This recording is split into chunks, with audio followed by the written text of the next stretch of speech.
Welcome to Dice Legends. We're in the mountains of the Spine, a mountain range, a huge mountain range in the midst of Kalnour. The wind is blowing ice, snow, as our four travelers make their way down the slopes from the Monastery of the Shadow Moon. This episode is the second episode of the Hunted of Kalnour. It is called The Song Tribe. Ooh. Before we get into that, though, we're going to introduce you to our players and all that kind of beautiful stuff, and we're going to start with the wonderful Crystal, who's writing notes. Hello, my name is Krista. Crystal. Do I do anything else? Say what your character's name is. Okay, cool. And my character is a half-elf sorcerer named Cerci. Hi, everybody. Welcome. I'm Raylene, and I play a wood elf druid. Sorry, it's the second wood elf druid named Nagiisa from the Katiwala tribe. Nice. Talo for love, pula vinaka everybody. My name is Longi and I play good old Feku Pupurka Kayarka. Try to say that 5 times real fast and I'll give you a gold coin every time you get it. Say it once. Feku Pupurka Kayarka. Feku Babuka. Buburka. Baburka. Gayarka. Gayarka. Yeah, there you go. You speak my language. Yes, I am from the Torah tribe. I'm a level 5 monk, shadow monk. I am very good at dipping in and out of shadows. You won't see me coming. That's one of my slogans.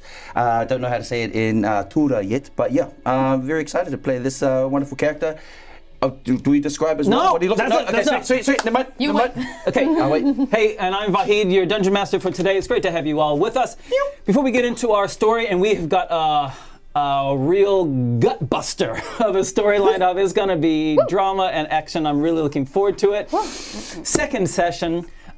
Before we get into that, thanks to all of our followers and all of our subscribers here on Twitch and on YouTube. Thank you so much. If you're new to our channel, please hit us with a follow if you're on Twitch and a sub if you're on YouTube. We really appreciate that. Also, thanks to our patrons over on Patreon. We really appreciate all the support you give us. You can become a free follower if you're not following us for free on, what did I just say? Patreon. Patreon. Then head there now. You can, and then there are also 3 simple tiers of ways that you can support our channel financially, and we really appreciate everything that you patrons do for us. Thank you so much. Thank you. And without our subscribers and our patrons, our show wouldn't exist, but we also rely on the support of some sponsors. Oh, and one of those sponsors is our friends at BD&D. BD&D. This is a voice. Our sponsors at BD&D provide TTRPG, Yes. dice, board games, Magic the Gathering cards, That's it. and you can get a discount, a 20%? 10%. I make the same mistake. Somebody needs a 10% discount using the code Dice Legends, Yes. NZ at the end. Thank you, our friends, BD&D. Hey, guess what? Do you look at your dice collection and wonder, I need more dice? I do. Every day. Oh my gosh, right? I look at it every day and I'm like, you know what? I know just the place. I go to D20 Collective. Yeah, D20 Collective, they have a whole range of beautiful dice. They got wooden dice, they got acrylic dice, they got metal dice, they got dice that light up, dice that have things in it, glitter dice. You can get a whole range of them, and if you subscribe to them, you get monthly dice too. So every month, new dice. I mean, what else would you want? Huh? Yeah. Oh, look! I mean, look at the screen right now. Gorgeous. Pretty. Well, if you want a discount as well, you can put Kiwi Legends into the voucher code box, Legends. and you will get yourself dice and a discount. Yeah. Hit 'em up. And speaking of hitting them up as well, if you like color, if you like world building, then World Anvil is the place to go. This is my first opportunity to talk about it to you guys, but it's all in the name. The world, of course, the world is full of color. It's full of different characters, just like the world of D&D. And if you want to build a world of your own, and you need some tools, because we all need tools to build, tools, right? Ronnie. We need tools. So then World Anvil is the place to be. Vahid uses it for his world building. It also Truby. I've never used it in my life, but it's worth an actual checkout because you get a discount as well. No. No, you don't. That's right. Just go there. Just tell them, Ronnie sent you and Vahid sent you, and maybe he's kind enough to give it to you. Use the code in the chat there, and that lets World Anvil know that you sent us. But Yes, there's What more. you meant to say is you can set up a free account. That's what I was meant to say, family. You can set it up as a free account. For free. Even better than a discount. And finally, you can support us also by hitting up our merchandise shop. Link in the description. We got t-shirts, we got mugs, we got all that kind of great stuff. And pretty We got soon, everything. this map is going to go up as posters, so head over as well. And that's yeah. all we got to say about that. Find out? Thanks, people that support us. Thanks, We love you, everyone. and I love you. More than everyone else. Let's stay on. Okay, we ready to get into Give me it? money. Roll the titles!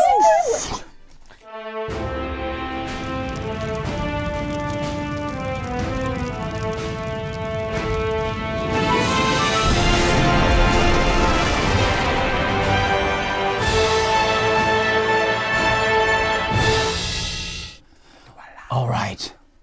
Before we get into this week's episode, we're going to carry on our tradition of a recap of last week's episode, and My lord. the lovely Raylene has that Raylene. responsibility today. She has 1 minute to recap last week's 3-hour episde. Just as well, she is a consummate professional. Yes. Consummate professional. Top shelf. Oh, okay. Ready? Tahirua Torufa! We begin in a chase sequence when Frank, a goblin, through his troopy, runs away from 4 soldiers and he kills them all. He's from Boston, by the way. That's important. Then next, we go into the monastery of the Shadow Moon, where we meet our heroes-ish. We've got a princess of the Atashi tribe who is wedded to Gulter, who is from the Darvi tribe. Her name is Cerci, and she is gorgeous. And then you meet Nagiisa, who is another princess from the Katiwala tribe, who is her guardian bodyguard there, Outlanders, played by Mon. And this turns out that they were, their whole tribe was massacred, and that's where they are now. She's seeking refuge from the Monastery of the Shadow. Truby's character, Frank, is like, oh, I used to be from Kalnour, and I have information for you guys, and this place is a place of neutrality, so this is a safe place, blah, blah, blah. And then the dragon, a white dragon, Ashkor, shows up, and he's like, Kalnour and Usha's gonna, not Usha, Cash is gonna come here. And so we split up the party. Princess is safe, and the warriors left behind. Yay, Raylene! You did it. Beautiful. Well, I think, where's the crown? crown? Where's the crown? It's gone. You have Mon to get the took crown. it. Message to like, nah. I knew it. Ain't leaving the crown behind. Wonderful, that was great. Okay, I'll do this. one significant plot thing is that the head of the monastery, Sister Sunaya, entrusted Gultar, which is Crystal's husband, Kelly, or yes. no, not Crystal's husband. Cersei's husband. Yeah, That's my favorite husband. yeah, very Putting on good, the crown nice, and yeah. With an ancient parchment written in old Draconic that none of you can read. Draconic. Entrusted it to Gulter, saying that although no one can read it, it is thought that this parchment contains information that would lead to the dragons reclaiming the earth. And so she sent it away with you for safety to the Darvi clan, the most powerful clan in the Kalnour region, knowing that Emperor Kesh, with 2 dragons, Usha and Ashkora, the hateful, were arriving. And so, we enter our adventure. Are we ready? Yes. 3, 2, 1. The snow is blowing hard. It is freezing cold. The 4 of you going down a narrow, ice-covered path along the side of the mountain. Feku knows this path, being someone who has been brought up in the monastery of the Shadow Moon, is leading the way. The rest of you, Gulter at the rear, the 2 princesses in the middle, are making their way down amidst swirling snow, freezing cold temperatures. And you're on. Let's start. Feku, describe yourself, please. Feku, you see Feku Pupurka Kayarka, who is a very athletically built, short, surprisingly short for his tribe of people at 5'10". Beautiful little dreadlocks that you kind of see a bit of snow hit it from time to time and hang on just for a little bit longer. But he knows this path. Every ravine through the snow is something that he is very efficient at moving in between. So you'll see him kind of like maneuvering himself anywhere that looks difficult for a normal person to move. He knows how to position himself in a way, using a staff by his side as a tool to guide, but also to kind of brace himself as he goes down through this path. But yeah, he's a very muscularly built, very quiet in nature, but he doesn't speak up until things need to be said. Okay. So, but yes, you see, he also has that for his tribe. He's kind of been known as the runt in his tribe as well, dark-skinned, which is quite odd because his tribe is a bit more fairer than him. But yes, he has been trained in the monastery of the Shadow of the Moon for under mentorship, and so yeah. So navigating through this terrain is like a backyard basically. Yeah. But he doesn't also communicate that with anyone else. He's just kind of in his own, kind of going down, hoping that they use their common sense and they follow the same path. So yeah, he just moves silently throughout. Mm-hmm. Yeah. Nagiisa follows Feku. I'll say Feku. I wish I could say the whole thing. One day I will. Feku. And because of this cold weather, she is shivering under her coat. And you can tell that she is an anxious person in general, because roots are still growing from her hands and up her neck, and icicles are forming by her face. And she's just walking along. I'm assuming this path is just a footpath. It's just a footpath, rough carved into the rock of the mountain. Oh, wow. It's all right. not nice. Yeah. Cerci is on her Shita, which is her chart, which is like a raptor sort of looking. We'll show you what There it it looks like. is. That's, Absolutely beautiful. don't know if you can see that. Great. Oh, Yep. She is, even though the weather is so cold and she should be shivering, she is concealing that feeling of cold, of like weakness, and is just on her Shicha. She sees Nagiisa walking just a little bit ahead, and she just quickens up the Shicha and goes, I think you and I both know that you have walked long enough. I understand that you do not want to seem like you need help, but I think you need to just ride my Shita. oh, but you are a worthy princess who can just stay on your Shichar. Like it's fine. I'm fine. Does it hurt walking? Everything hurts. She stops the Shita, makes it kneel, puts her hand out. 2 princesses can ride one Cha. It is fine. Nagiisa looks and studies the Shichar and sees its beautiful scales and lines on it and colors. And she bows to it first to show it respect, not looking at it directly in the eyes because she doesn't want to challenge it. And she says, "Thank you for being so gracious." And then she takes your hand. And she painfully gets up on the Shichar. She's never ridden a Shichar before. She's met many different Char, but Shichars, they're not too close to the Katiwala tribe. Indeed. Can you roll an animal handling roll, please, Cerci? It's not a difficult one because you're not trying to get it to do anything in particular, but it's still, go for it. That is going to be a 6. 6, okay. You don't have anything It is the... Nah, I don't have anything for that. It's not a hard one. You only needed a 5. Anything below 5 was going to be really bad. As its feet is extra weight. If we go back to the image of the, you see at the back there are these tusks from rare char, and so we have Nagiisa sitting on the back. You're sitting on the front, Cerci.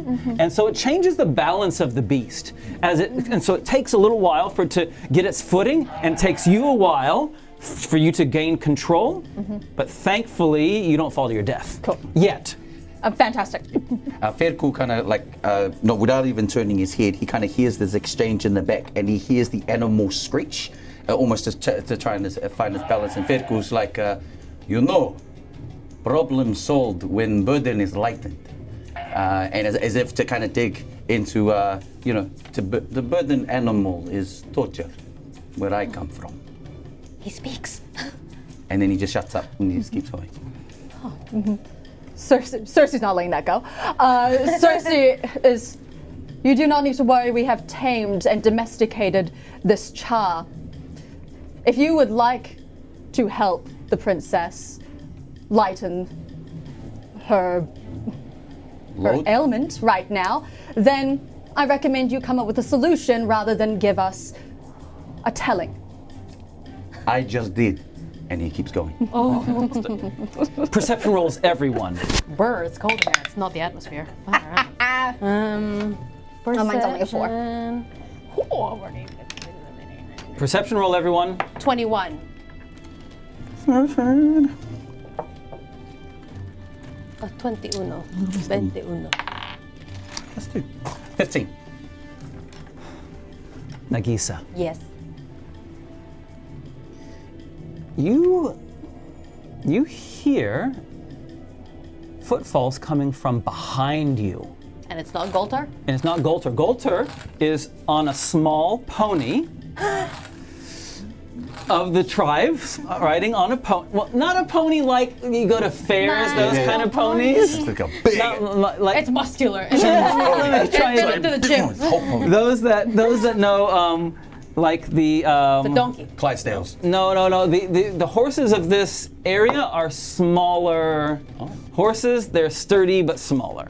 So I refer to it as a pony. It's not really like a school fair kind of pony. Okay. And but it's not the pony. It's not that horse. No. But there's some. And no one. You don't. No one else hears it. So it's not fire lap, it's not party pony, it's somewhere in between. Yeah. Sweet. Good to know. Gotcha. I look behind to try and find the source of the sound. And behind, trudging through the snow, is another monk. Another mic. Another monk wearing the kind of dusky gray clothes, the same as Feku. Wrapped around her head is a scarf, and you can see fluttering out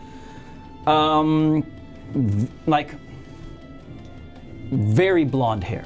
Okay. Like platinum blonde hair being carried on the wind, and she is moving fast. And she's almost up to Goltar, who hasn't seen her and is kind of just trudging forward, leaning over, trying to kind of reduce the amount of snow smashing into him. Nagiisa, who's holding onto Cerci, just goes ee! As a warning, like ee! And she's pointing Behind. Oh, Feku, another monk. Feku stops the minute he hears shriek, and he kind of braces himself, and he wants to look in the direction in which they are looking. Would he have had a fair idea that there was someone pursuing? You didn't know anything, buddy. You were Nothing? way up Sweet, ahead. sweet, You were sweet. ignoring everyone else. Not at all. Did not see. And so he turns around as if to let the party walk past them and Okay. and present himself to. So you lean against the wall, and the char, We'll go behind. and Goltar has kind of become aware of what's going on. He looks over his shoulder, doesn't seem to be too much perturbed, walks past you as well. Yeah. And the woman walks up to you. And without allowing the woman, like he holds up his staff towards the rider and goes, "Stop if you know." And she takes her scarf off, and it is Sister Anova. Before you can even finish that sentence, that's his sister. His actual biological sister. No. Sister from the Shadow of the Moon. Yeah, sister from the... Sister Anova. And she says, "I couldn't let you go by yourself." And without even exchanging words, he appreciates that she's there, but at the same time he's kind of angry that he's there because you shouldn't have come. Now you're going to jeopardize a lot of things. That's what he says to himself. But but he greets her anyway because it's his sister. So She good to she see. bows to you. She smiles. She has a big smile. And he exchanges the formalities of his tribe. Greetings to you in the light of the moon and the stars. Yes, greetings to you as well. She has Scandinavian features. Blue eyes, not as blue as Cerci's, which are kind of like radiation blue. But she's got platinum blonde hair, very Scandinavian features. She wraps her things up. Her face back in the scarf again, covers her head, just a little bit of snow. And she says, so where are we going, Feku? At this very moment, I am. In his mind, he's saying, at this very moment, I'm trying to look for shelter. But without telling anybody, he's just kind of moving in that direction to see if he can find an opening, a cave somewhere that is of safety. Sure. Excellent. Thank you. But he just kind of looks at her and goes, "Get out of snow." And then he's off. Yeah, good idea. And she walks along Feku and says hi to Golter, and then says, "Hello, I saw you in the monastery. It's nice to meet you." Nice to meet you. Hello, friend? Yes, I hope so. Anova. My name's Anova. Enova. Enova. She uncover whenever she's talking. She takes the scarf off so you can see her face in full, and she's like got a permanent smile on. And wow. she covers her face back up and goes and walks next to Feku, and then you just hear this constant babble. Wow, she is beautiful. She talks a lot. Do you think she is princess too? No, I believe she is one of the monks, as her title is sister. Oh, so not Princess Enova. No. Oh, there's only two of us then still. Yes. I hope we meet more princesses. I think we will. Everyone make a nature roll. Ronnie, you're actually survival. Sorry, survival. Oh, gosh. Survival. What is it? Sorry? Survival. Survival. That's a 2. 23. I rolled a natural one, and plus 2, 3. Take that. Okay, look, you're trying to find shelter, Feku, but you just can't. Yeah, he's distracted by the fact that Sister Anova is here now, and she is doing everything that is opposite to what Feku is, which is making noise with him, talking. And so for Feku is just like, oh no, he was deep in his thoughts. He was trying to figure out a plan. Everything is distorted now because he's now worried about the extra person on the party right now. So yeah, he's very disorientated, but still trying to look through the snow and the wind to see if he can find some sort of shelter, because he understands that if we don't get out of the snow, people might actually fall fatal to death. So Exactly. it's just Yes.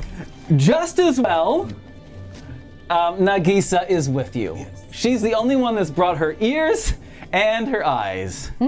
Yes. So look. She may be scared, but she's very much on edge and high alert.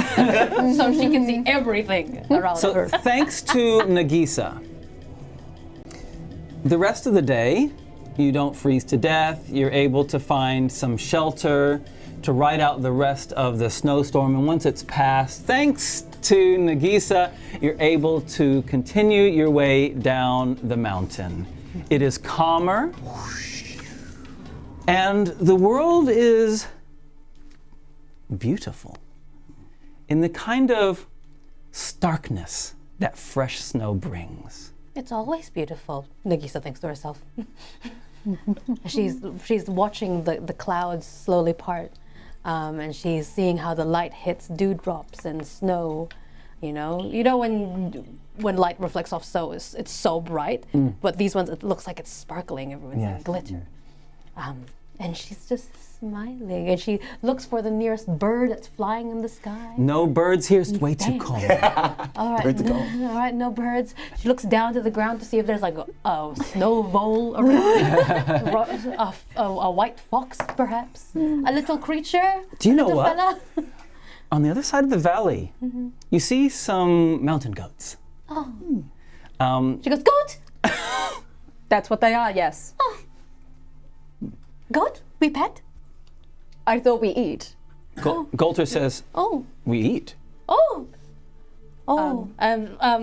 Nagiisa, from her tribe, they don't eat animals. They don't eat.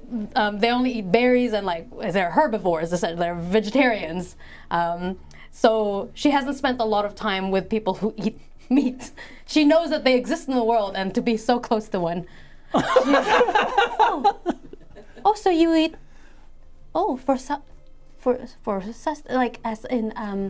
As in last resort for survival. No, that is a part of our diet. Oh. I'm sorry, did I offend you? No. Oh, good. Thankfully, shall we go kill that goat? Oh. Golter says, I love roast goat, but I think we need to get on our mission. Of course. Yes, we are too busy to eat goat right now. I have some dried meat with me. I have some char that we butchered and dried and cured in salt. Would you like some, my love? Yes, absolutely. A tear falls down Nagiisa's face. You're crying. Why is that? I'm just so happy for you two and your marriage. Oh. You Well, look thank like a lovely couple. We are, and he holds out his hand, and then holds a strip of meat, which is clearly like a big piece has been cut off. It's not like bacon that doesn't even look like meat. This looks like meat. Oh. Right? Hands a slab to you. Says, Feku, Feku just takes it without even asking. Anova? She says, yes, we must keep up our electrolytes. And starts eating, and he said, I'm full. Knowing well she hasn't eaten in more than 24 hours. No, please, you all eat first. You have been working so hard.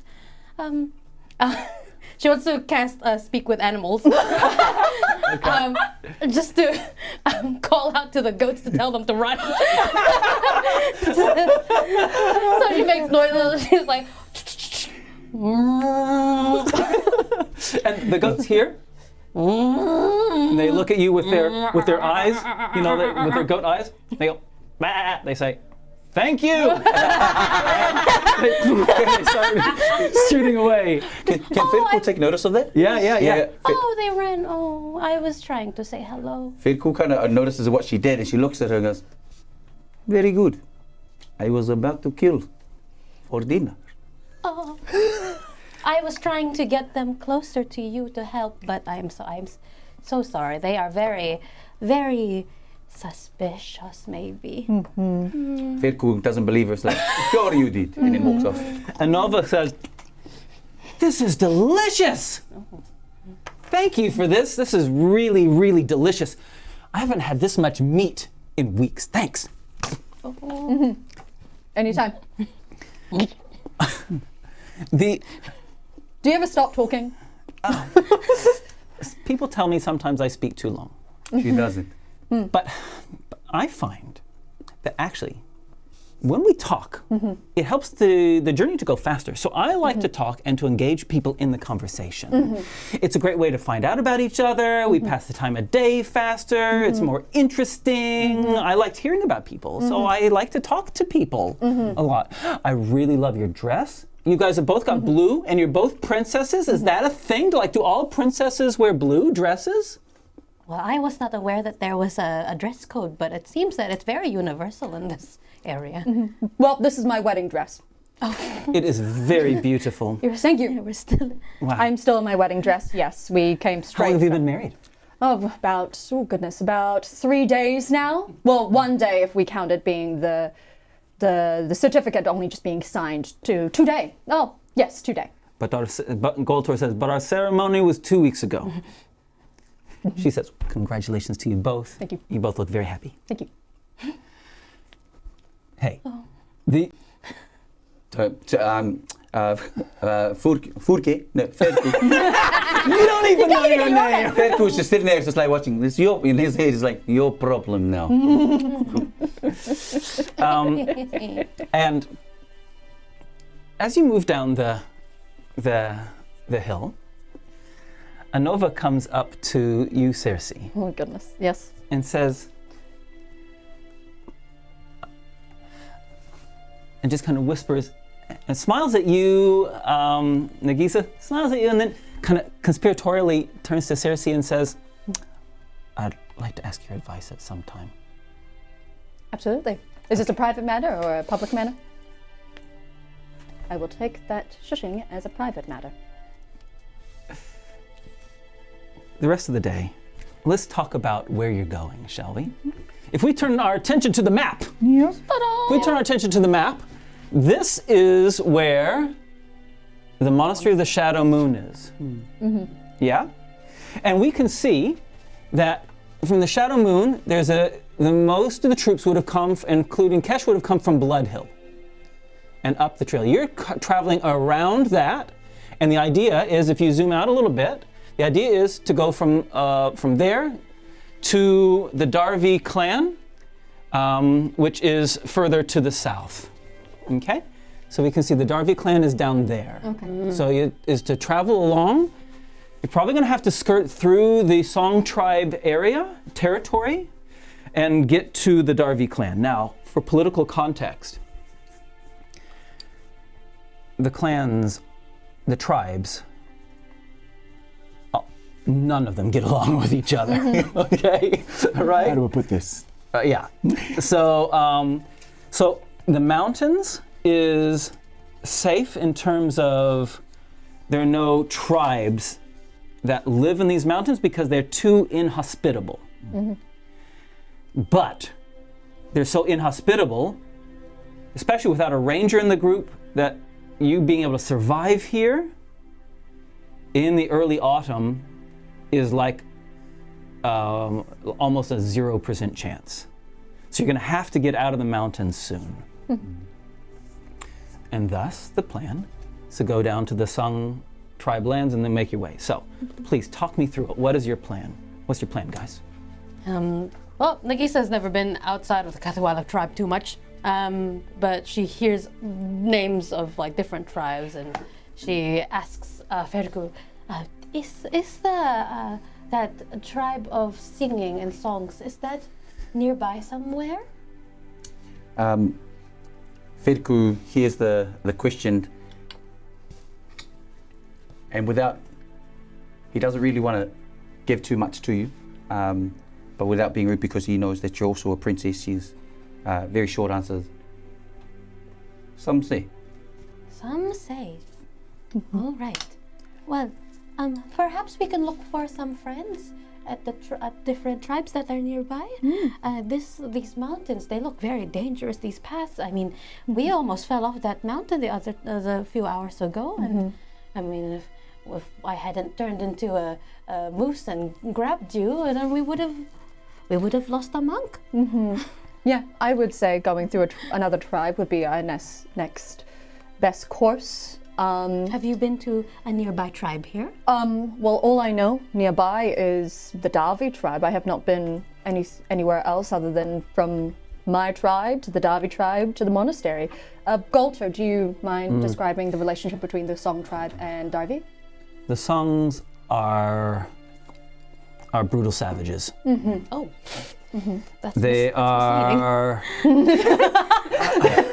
I think Nagiisa just goes, oh. Hence why you didn't really want to give too much information to them, because Feku knows very well. Can Feku have a fair history? So check? look, yeah. Hit me with a history roll. History roll. 18. And yeah, look, Feku, the whole idea of the monastery of the Shadow Moon is a place of neutrality.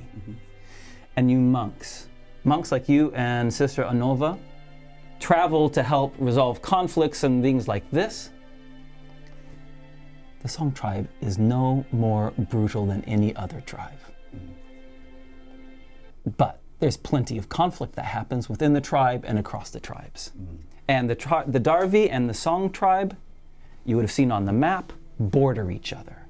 So there has been long history. And the Song tribe borders the Katuwala tribe as well. Right. So if we look at the map again, the Song tribe is this one here. And we can see that the Katiwala tribe is this area here, and the Darvi tribe is here. So there has been plenty of conflicts. There have been plenty of conflicts. And so Golter says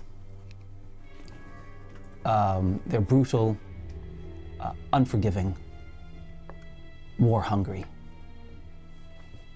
Do I know does Cerci know the relationship of the Itachi tribe and the Song tribe, if there is any? Well, hit me with the history roll. Gosh, Damn. wow, okay. Not thinking. Oh, actually, that's an 11. Oh. Yeah, look, the only thing you would have known, there are very few ways that tribes that are not neighbors to each other to interact. There are two primary ways that tribes that are not neighbors can interact. The first is the Monastery of the Shadow Moon, which is this place of neutrality. Yeah. So people that are going on pilgrimage there are granted safety when crossing other people's lands.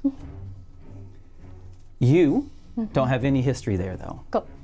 The other way is the Summer Games, which happen at the summer solstice, which is a time when people from all tribes come and compete in feats of strength and skill.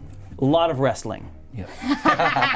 So I have a big assumption if both of our tribes are both brutal, we have absolutely gone head to head. You would have, yes. Like first place, like head to head. Yeah.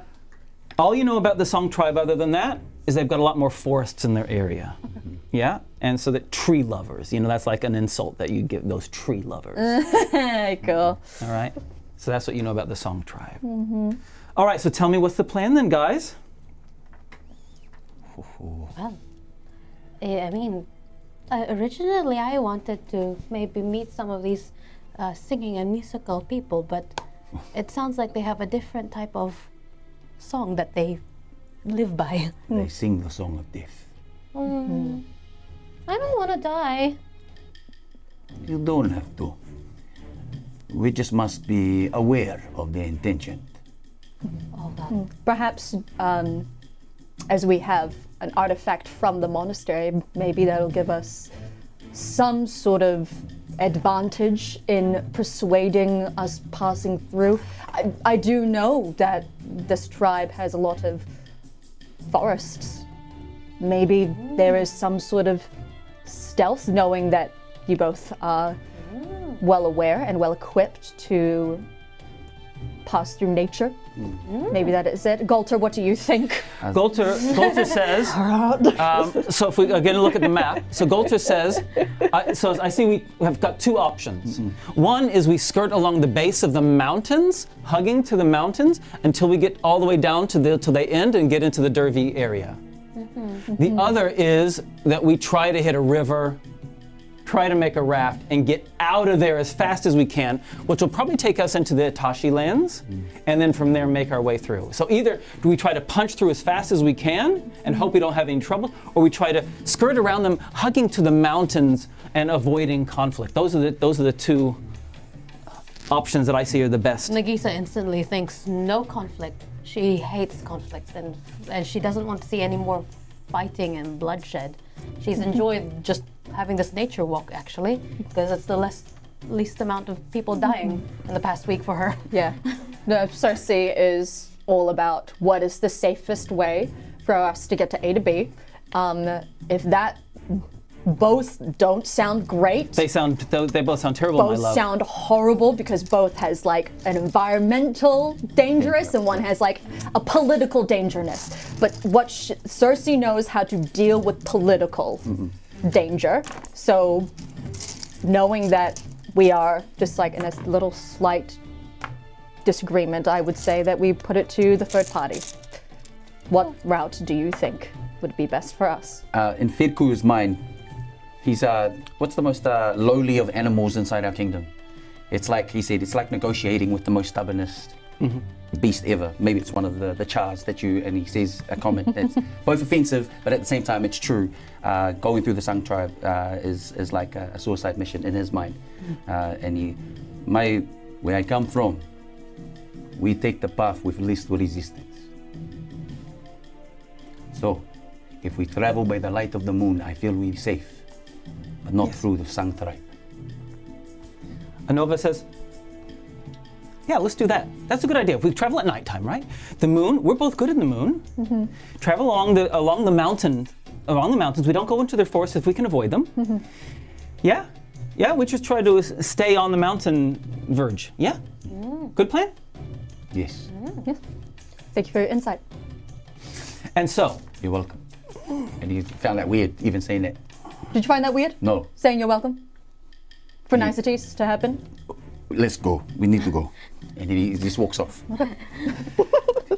So as you come down the base of the mountains, you can see in front of you this huge pine forest. And the pine forest covered in snow, but also a thin mist as the day comes to a close. A thin mist kind of obscures the gaps between the trees. So it's this deep green, which in the small hours fading away is almost black of the pine needles and the snow covering it. It travels in front and you can just barely see by the light of the moon as it has risen, small ribbons of moonlight catching on rivers that snake from the mountains alongside you into the forests and then into the plains beyond. And then beyond that is too far to see, the blue light of the moon casting just this blue, the snow steppe in front of you, the fields coming down. I want all of you to make perception rolls again. How long is this track that they're going on? It is going to be many, many days. Days. It's going to be days. 12. 13. 10. It's dark. You're traveling by the light of the moon. Am I right to assume that this is where Feku travels most efficiently? Yes. And so could he be basically jumping in and out of shadows ahead of the team, almost Yes. coming back, Yes. checking on the team, but then also Scouting ahead. Yes. Brilliant. Love it. Okay. Is there anything particular you're looking for? First of all, it's danger, whether the team is walking into an ambush of some sort or unbeknownst presence within their vicinity. At the same time, trying to find a logical path through. Yeah, love it. But mostly on alert for things that don't belong within their proximity. So Okay. All is quiet. The new snow from the previous day has left this beautiful blanket that the moonlight is catching on, making it more light than, well, it's a lot lighter than night in a city with the moon, right? Because the pure white is reflecting the moonlight. But everything still has that blue kind of cast to it. There's small sounds of dripping of a small stream up ahead, of these first signs of snowmelt. Feku, you're up ahead. The rest are coming behind with the steps of the Shichar and the clumping through the snow of the horse. Feku. Boosh! Oh. The snow in front of you just erupts in front of you. And a creature. A creature. Who are you? Just bursts out of the snow all along its face. Blue and green bioluminescence rush up as it bursts out of the snow. You are completely surprised. Oh, can Feku use a key point to step of the wind? It has advantage because you guys all got bad perception rolls, dang. and it attacks. It attacks. It tries to. Its first bite. It gets 2 attacks. Its first bite is an 11. What's your armor class? I'm class 16. Boom. Misses. Second one, natural 1. Yes! Oh, Feku is just way too fast as he darts in and out of the shadow, almost like between its leg and from behind, and then back again. And then he wants that thing. Okay, and then, you guys can go. So we have here, in the scene behind, we have There's the pony. There's the pony. Where's Golter's figure? I'm gonna have to we'll use. I can see Galter. We're gonna use this for Golter. Unfortunately, it's not the right mini. Okay, but anyway. Is a Nova there too? A Nova. Oh yes, I'll get a Nova. Oh, I'm a mess. I'm all over the place, aren't I? Let me get a Nova as well. In the meantime, you're on. Feku, whereabouts is the moon, if you don't mind me asking? Wherever the moon is casting a shadow. Where would you like it to be? Feku wants to be in the shadow of this beast here. Yeah, and okay. basically dipping Great. in and out of that shadow. Raylene just asked me, he controls the moon? I'm the shadow. Yeah, I'm go a for it. shadow monk. So basically, traveling wherever there is shadow, whether it's casted by both beast and tree. He's just dipping out. Okay. Let's see, with 12 plus. Can I use my acrobatics today? To add on, what are you trying to do? What are you doing? Basically, just trying to get to a vantage point where I'm not in front of its teeth. But, Oh yeah, you can just do movement. That's fine. Sweet. Yep. So move yourself wherever you want to be. Sweet. I'm gonna come up and almost flank him. Okay, you want to jump across the stream or Yes. not, or go into the stream? Yep. No, I'm gonna go. Shadow. Okay, great. Yes, I do want an acrobatics roll because it's going to get an opportunity attack on you, unless you want to use a key point. Here we go. Oh my god. Oh goodness, the trees! The trees. What are you doing to the forest? The trees are going down. It's my awesome spin kick. Ronnie hit them first. 12 plus 7. 19. 19 for quick acrobatics. Acrobatics. Very good. Someone's doing some Okay. lumberjack. Now it's going to get an opportunity attack on you. Yep. Okay, it tries to bite you as you acrobatic over it, and it gets a much better 22. That's a hit. Its teeth. 11 hit points of damage. It bites you on the way past, which means you don't get all the way over. You land on the frozen river. Roll a 12-sided dice to see how much. To see. 5. 5. It starts to crack beneath your feet. But you do not fall through. It's still your turn. That's your movement. Nice. And just as he, as I said, Feku landed that, he's very aware of how fragile the position he's in, and he's going to try and, as he landed, he wants to just step back onto the embankment. Yep, go for it. And and he's going to use a key. Can I use a key point to do flurry of blows? Yep. So you need to go for it. So And as he comes out and he just attacks its legs. 17 plus. What do I add to that again? where's your unarmed strike? Unarmed strikes. There it is. D10. Oh yeah. Oh, AC. wait. Unarmed strike. Where does it say it? AC plus 10 plus. No. That's your unarmed defense. Sorry. My bad. New character. Unarmed attack. There we go. It's your dexterity plus your proficiency gets added on. Your dex is plus 4. Your proficiency is plus 3. You get a plus 7. Nice. Well, that's 24. Now, because you're a monk, Ronnie's never played a monk before. We're all learning. So monk at 5th level gets 2 attacks. Plus, you get a free unarmed attack as a 3rd attack. I know, I love Even without during the flurry of Big blows. hit. So make your other 2 attacks. Go ahead. 3. No, that was a Plus 7. that's 7. That's 10. This and the third one. 18 plus 7. 25. Yeah, those 2 hit. Now, if you want to use a key point, a flurry of blows gives you 1 extra attack. 1 more attack. Go for it. Oh my god. Oh goodness. 4 No. plus 7. 11. So you get hit 2 a time. So roll each of your attacks. I think is a D6 plus your dexterity modifier. 2 plus. Plus 4. 6. Yep, and roll it again.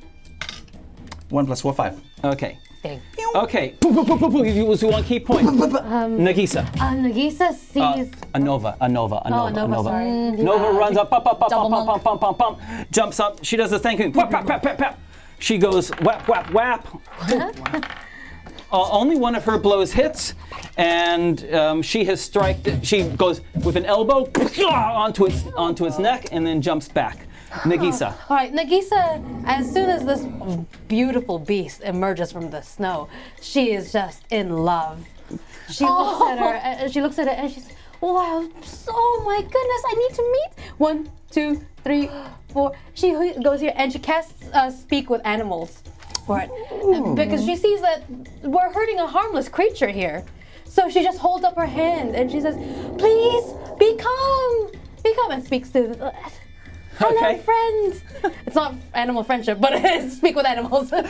Do you want to make a persuasion roll then? Yes, become. We are not. I'm gonna use my inspiration because that's a 1. Another one. Okay. What was that? What did you ask? me? Persuasion. Persuasion. Sorry. -1, so it's 14. Better than Not one. bad.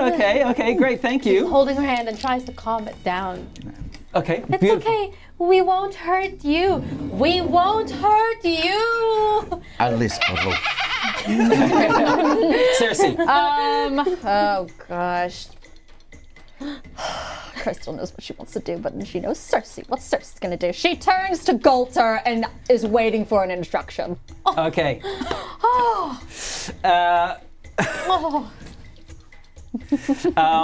And he says to you, that's a Vosochar.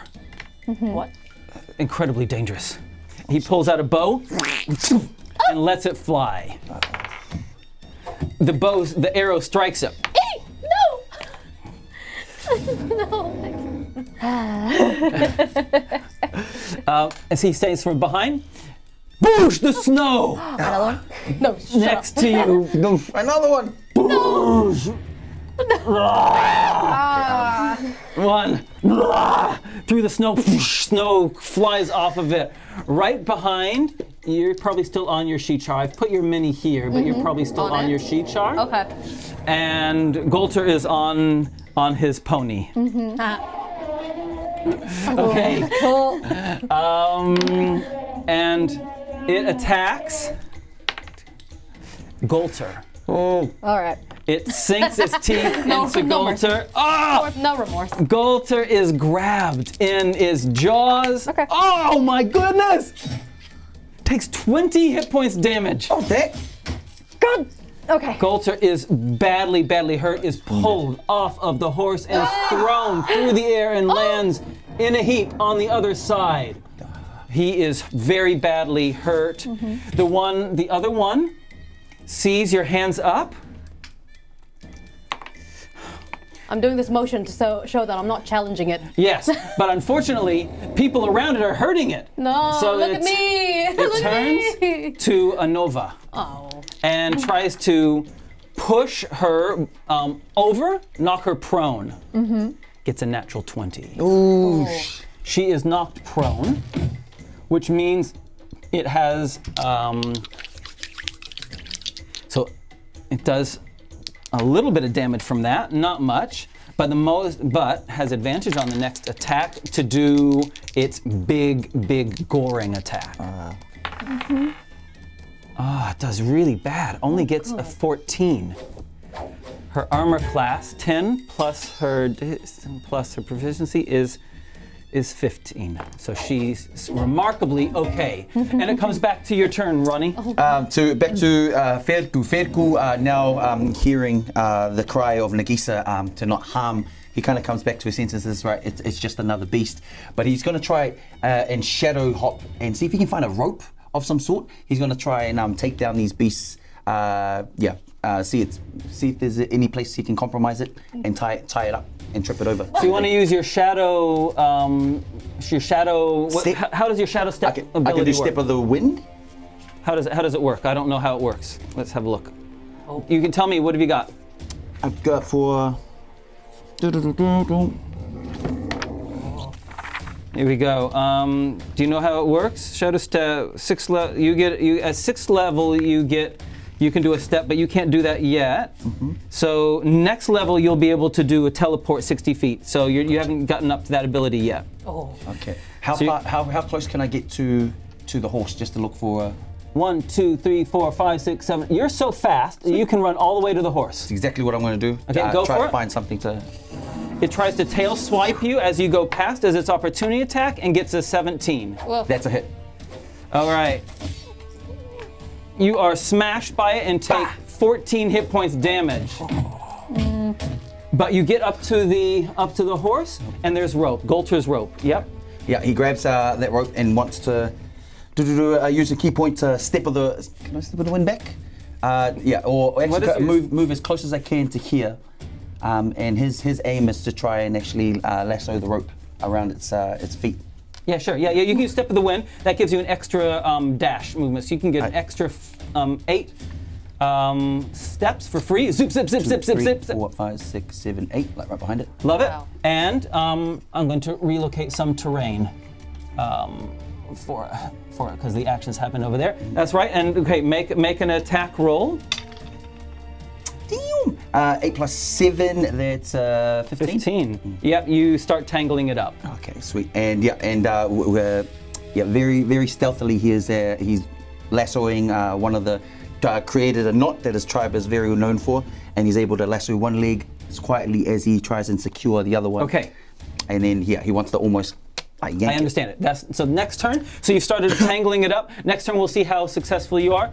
It is now Anova's turn. She says, I need some help. This thing's too big for just me. And she stands up and she goes, pump, pump, pump, and pulls out her short sword, and using that as a monk weapon, uses that as her third attack. Oh! The sword strikes it hard, and she does some damage to it. Nagiisa. So Nagiisa, do I know what they like to eat? These are carnivores through They and like through. Meat. All right. Nagiisa wants to run, and she wants to try and jump onto the back of it. I love that. Because she can still speak with animals for 10 minutes, and she wants to try and calm it, but at the same time, druid craft to make the sound of small animals there, as if easy prey over there on the other side of the river. Okay. To try and distract it. She's like, shh, look, food, dinner, Okay. and she tries to calm it. Okay, make either an athletics or acrobatics to climb up. I don't care which one it is.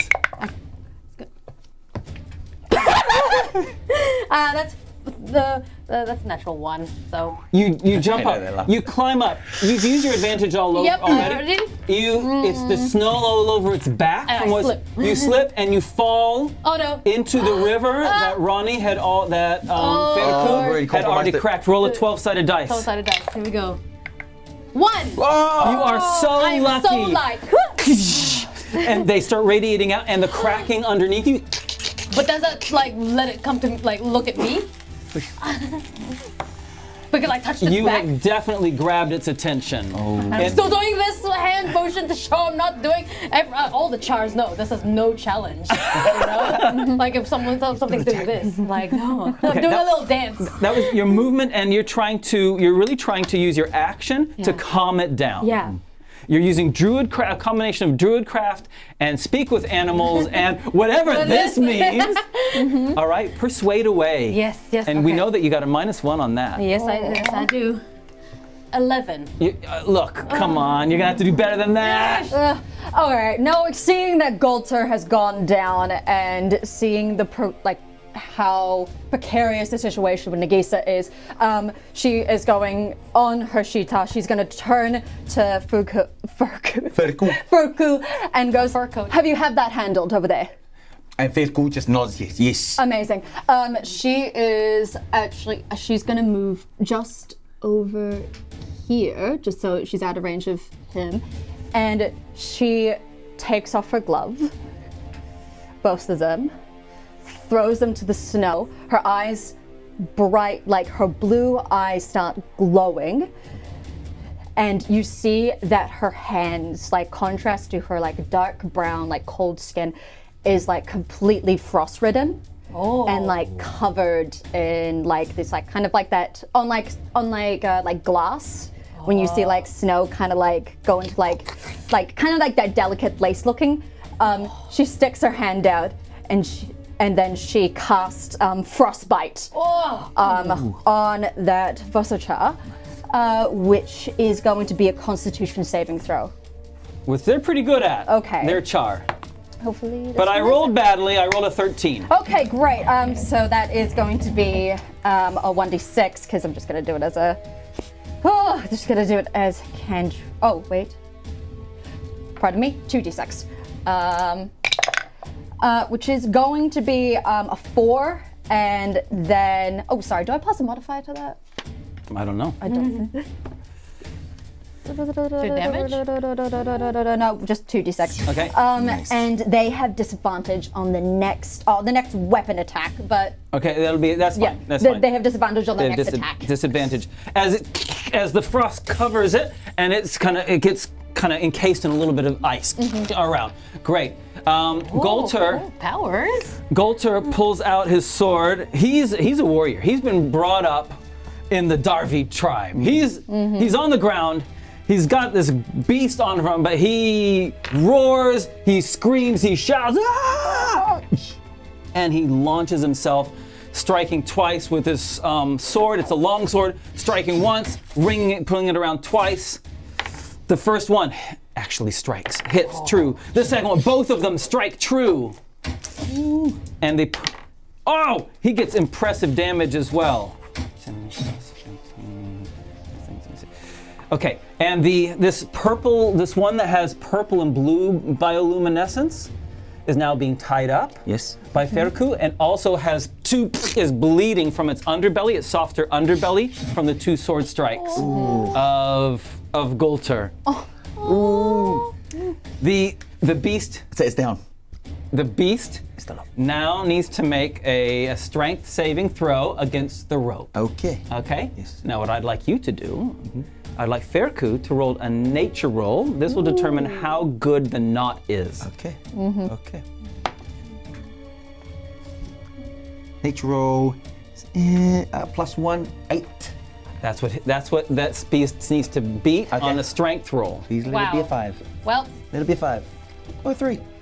2 of them, yes. It was a great idea, but you haven't. It's just your ropes are not strong enough yet. Yep. And it's still got the rope around its back leg, but it's not enough to trip it up. Gotcha. All right. So you'll have, but you've got part of it, so which will give you some advantage next turn. Gotcha. And it is your turn. Okay. Feku is still trying to lasso the other leg with the rope, and he also wants to ingeniously tie it to its tail. So every time the tail swings, it trips itself up. I understand. In a way. So that's what he's trying to maneuver. So he becomes just to try and immobilize it somehow. So Feku wants to just kind of dip in and out of the shadows, jumping over its tail, not wanting to be near its mouth, but just trying to maneuver his way to creating this little trap he's got. Okay, we need. Stunning strike at the same time. You want to try to stunning strike it? Yeah. Well, how stunning strike works is you hit first, Right.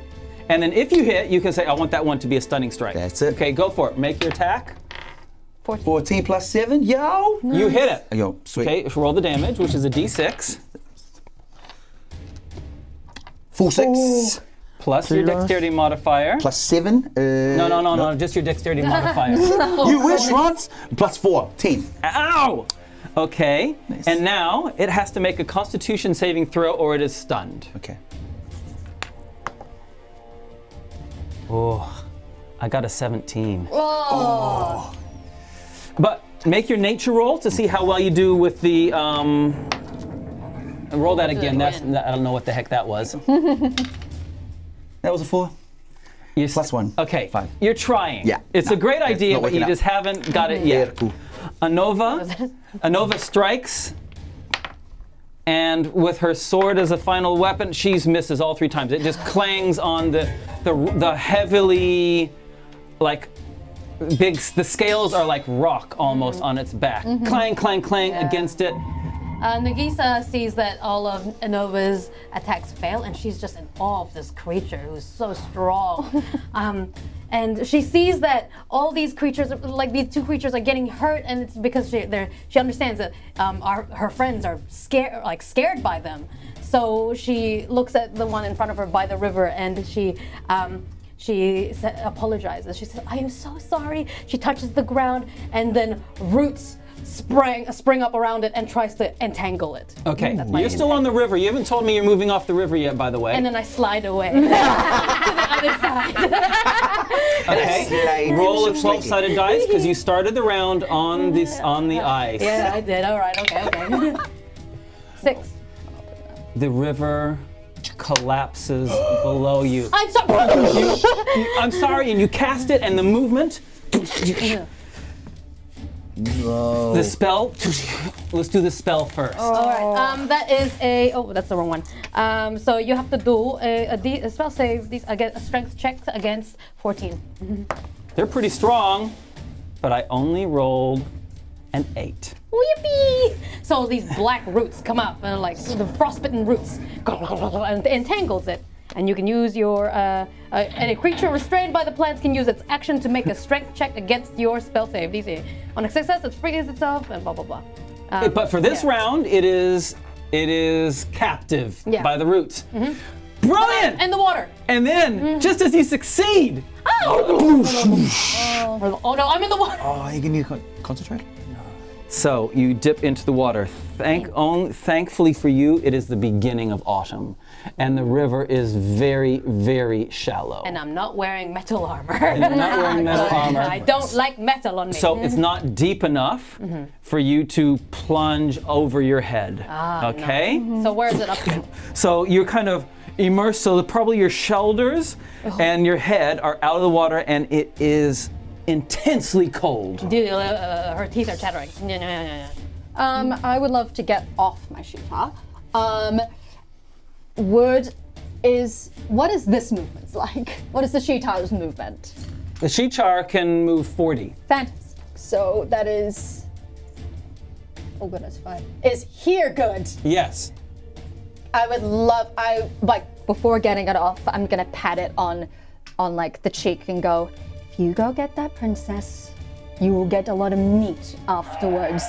Then jump off and then let the Shichar go and grab Nagiisa out of the water.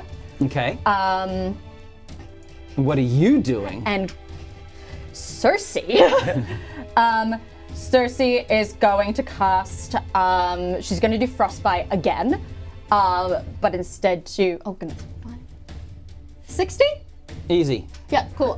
Frostbite to that one. So that's a con. The one by Gold save. And then, let's. I got another bad roll. You're very, very, very fortunate. I only got a 12. Fantastic. Whoa. So 2d6.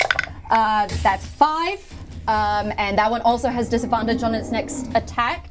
And then I would also like to do one of my two sorcery points to do a quicken spell to cast Ray of Frost onto that one. Boosh. Okay. On the blue and green one that's in front of Nagiisa. Yes. Does it have disadvantage if it's untangled or?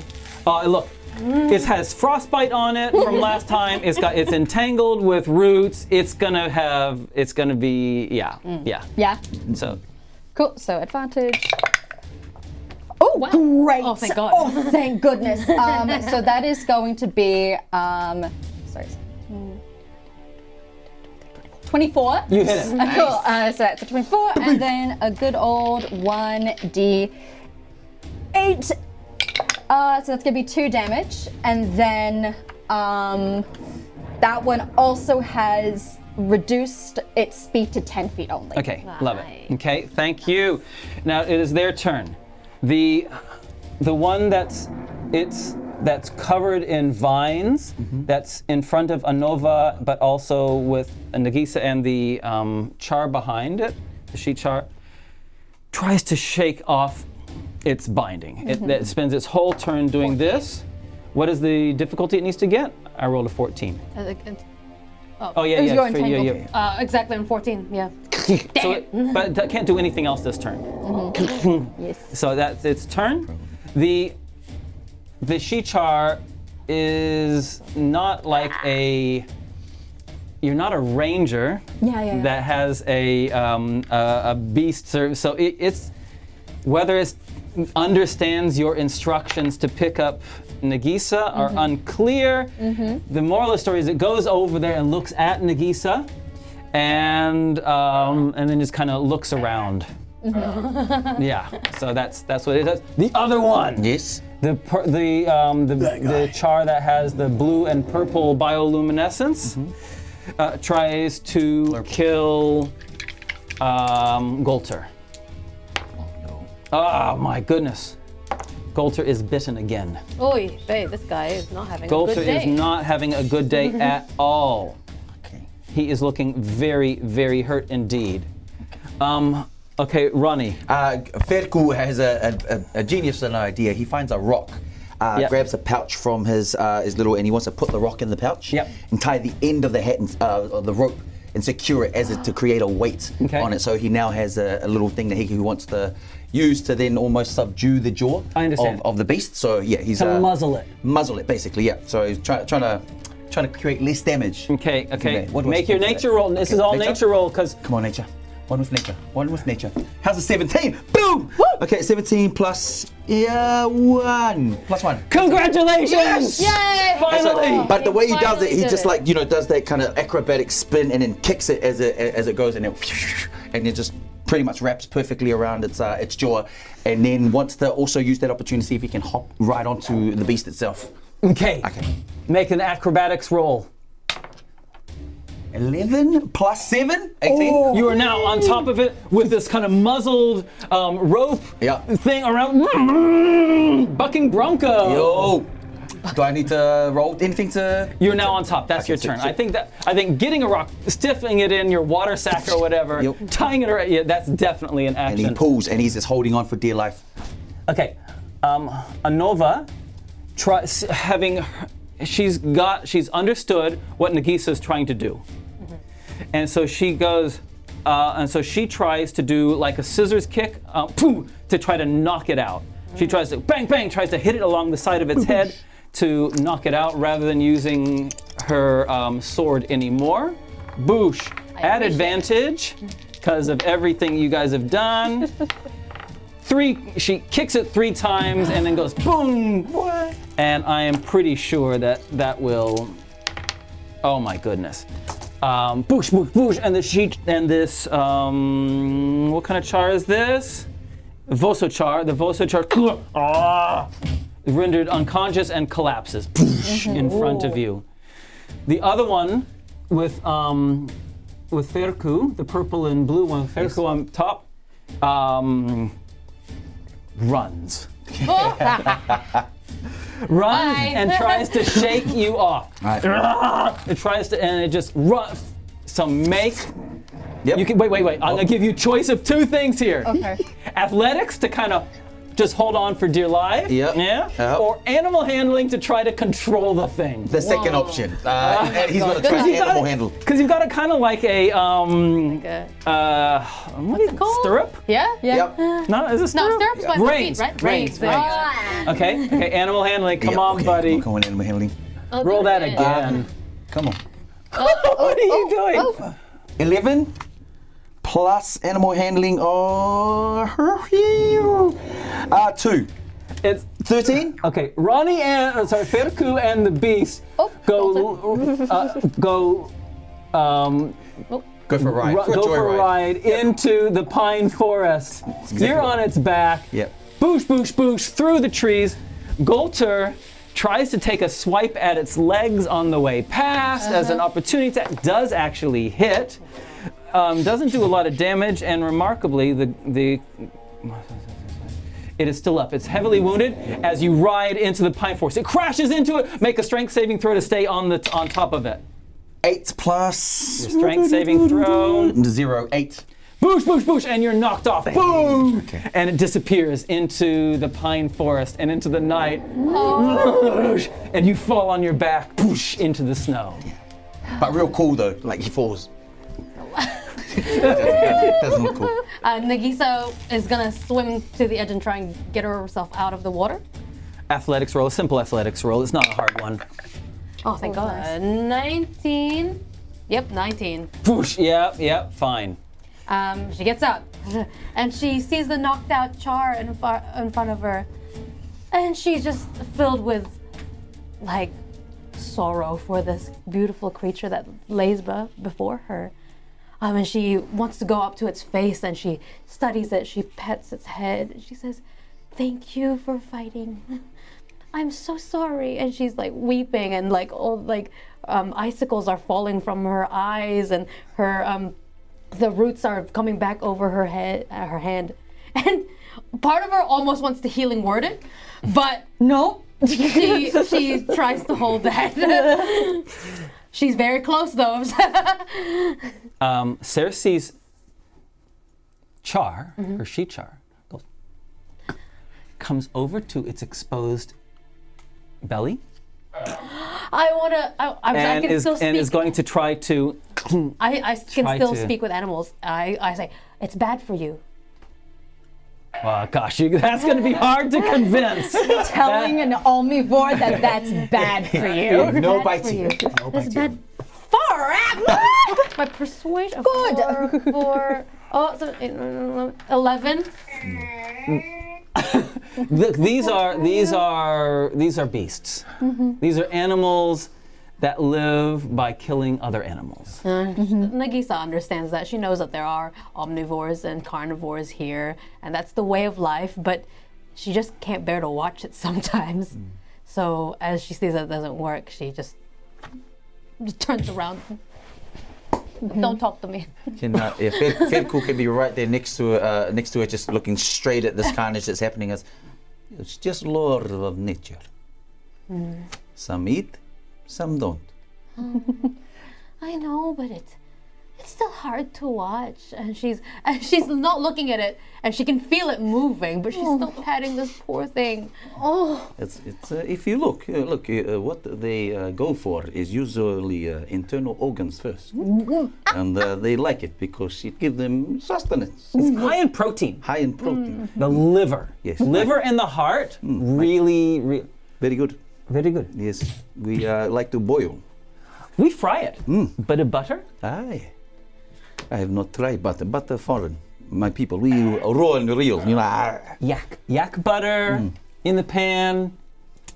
Liver. Yum. Delicious. Nagiisa is sick. We I cook think for she you. vomits into the river, and because parts of it are still frozen. It's just this is bile. She hasn't actually eaten much. Yeah, Eat you that need jerky. it. Cerci is going to go over to her gloves and she's going to just put them on.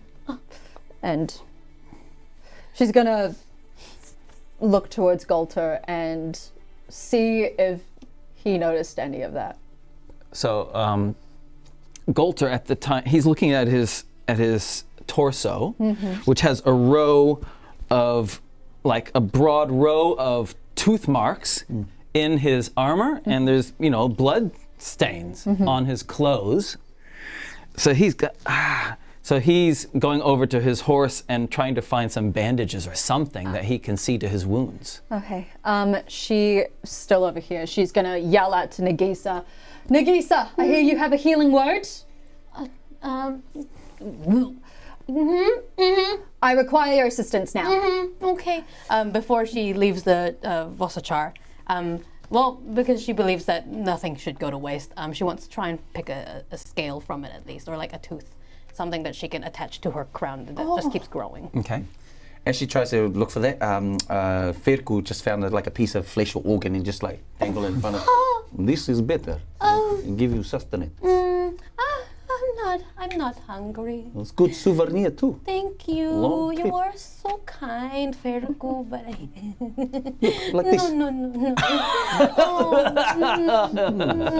And it's dripping and like she blood. just- Just like, She holds up one of the a tiny bit of scale. And it's like this is fine. She puts it in her crown, and then she turns away. And as she's walking towards Cerci, she's like hobbling. And she's like, Are you all right? What's wrong? maybe I'm just tired. There's lots of work with our new friends that we have defeated. Can I make an insight check to see if she's lying? Of course you can. Oh, goodness. Oh, dang. It's not a hard roll. Was it a She's one? Absolutely, she's absolutely lying. Yeah. She cannot keep anything in. Yeah. I understand that you are lying to me right now. And I know that you want princess lessons. So I will tell you something now. If you do not communicate how you truly feel, everyone will walk over you. Oh, okay. So Takes out a little.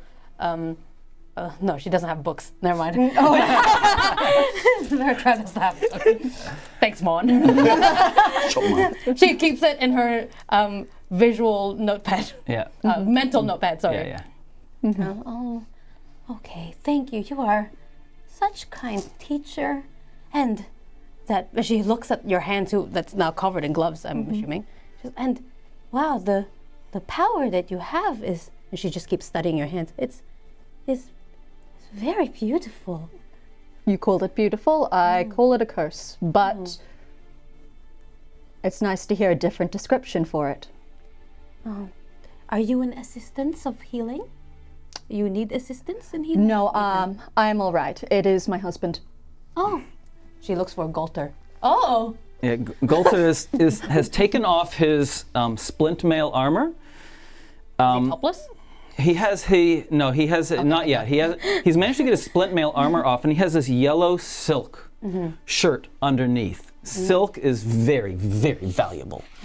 And the silk has got these holes on it and these blood, and so he's yeah. Oh, she approaches Golter. She says, lie down, please relax. And she finds the wounds. She just makes sure that they're clean before she whispers. And she does a little hum of song. And as she's singing, the wounds start repairing themselves. And he stops bleeding. And she's just singing, humming, healing song, healing word. Yes. Oh, and she notices his clothes are gross now, and she says, "Oh, wait, I have something for this." And she casts mending, so that it looks as close to new as possible. Yeah, every tear is as if it's never been torn before. And he says, Nagiisa, thank you. No. This shirt is a gift from my grandfather. Oh. It's very. I hope I can get the bloodstains out, but at least the holes are gone. Thank you for your kindness. How many hit points did you give him back? I actually should do that. It's a D4. T4 plus your wisdom modifier. 3 plus 3 plus 4, 7. Wowie. Okay. I know. She wise. She wise. She wise, but not so intelligent. Okay, great. Hey, the night is quiet. It's cold. The moonlight.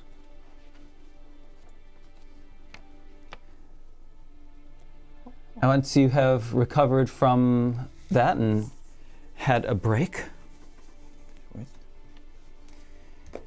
you all hear footsteps in the snow coming towards you. Coming from the other side of the little stream, footsteps in the snow. The trees on the other side of the river, they don't part, but from around them come some soldiers, some tribes people come around the edges. They have bows, they have spears. There are a lot of them. At the head of them is a pretty short man who has his hair plaited in a warrior's braid at the back, from the base down. Clearly is the person in charge by the quality of his armor. He's also wearing splint mail. Many of the others are just wearing like padded armor or some small amounts of small plates over the top of leather armor.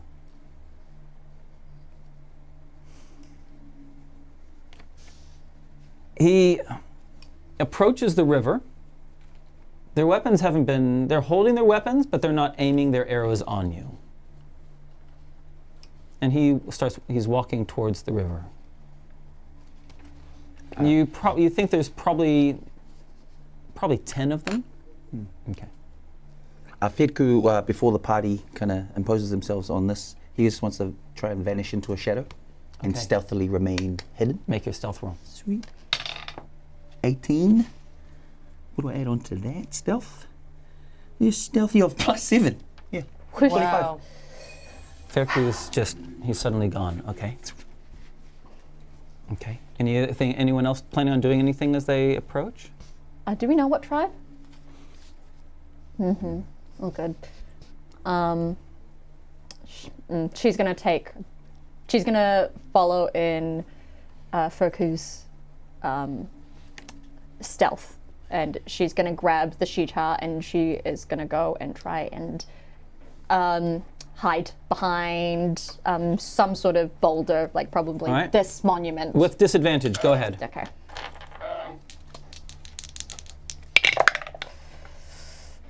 Oh, that is going to be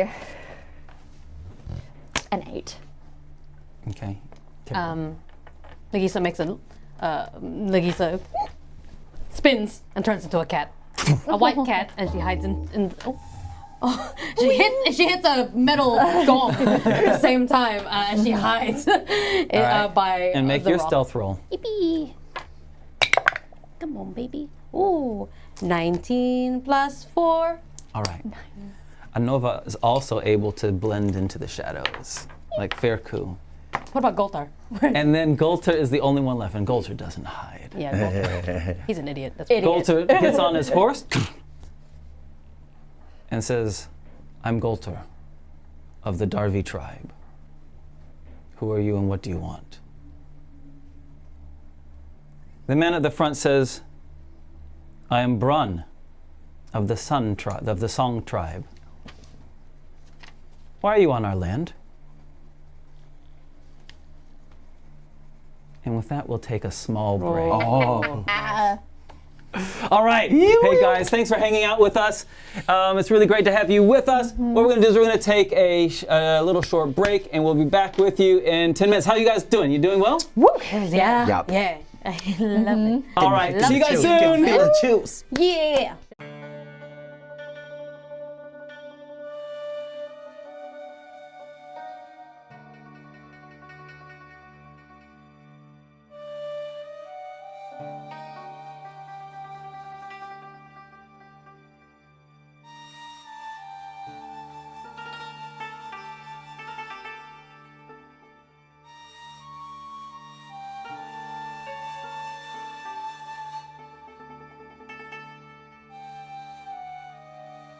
Cool. Love it.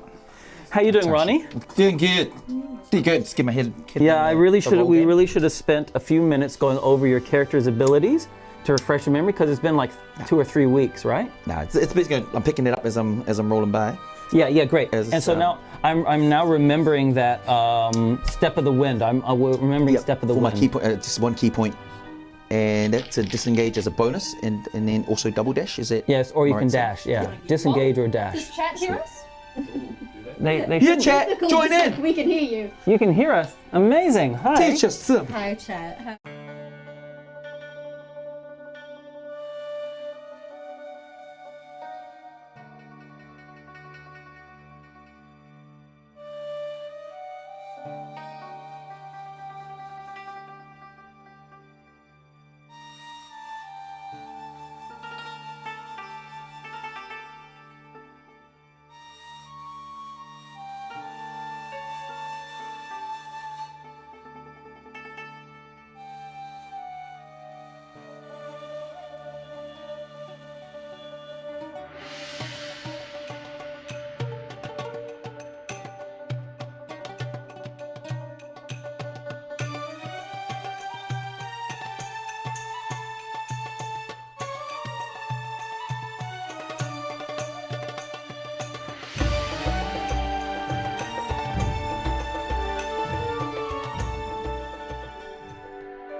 Raylene just put crackers all over her book. She's going to regret it for the rest of her campaign. Spicy stains. Hey guys, I noticed that I had forgotten to put the command off. That was the push-up one. And you guys have very generously contributed 17 D8 worth of push-ups. 17. What? 17 D8. 17 D8. So we're gonna roll our D8s, guys. We're gonna do it Okay. live. Okay. Let's do it right here forgot in the D8. center. 17 D8. 17 D8. Okay, 1, I only 2, have got one. And that's how 3, many push-ups we need to do. 4, 5. I've got 5 What, here. you I've got got 5? one here. I've got 68s. You got 6? Yep. I've got Oh, you got all the rest? I've got some. Okay, this is the first 10. Okay, go, first 10. Ready? 10, 10. 24. Let's go. What have you got? What do you got? 20, 34. 35. 45? 45? That's not too many, and then we need another 7. Okay. 7. 1, 2, 3, 4. How many have you got there? I've got 1, 2, 6. 6. All right, let's do it. No, you got 7 there. That was yours. Oh, Oh, it's mine? Okay, roll them right here so people can see it. No. So it's 47. 47 plus. Let's get plus 10. 57. 57. Let's go 67. 67. And 12. yeah. 67 and 12. We need to do 79. Nice. 7 push-ups. 79 push-ups. Can we split it between us? We're gonna split it. How many? Are we doing? I'll do 10. All right, great. Let's do it. I'll do 10. You do 10? 20. So that's. I'll go whatever's left. Wait, how do I do it? Wait, are We we? just like do it out of shot. What's happening? We have to do we out of do shot? Add a shot.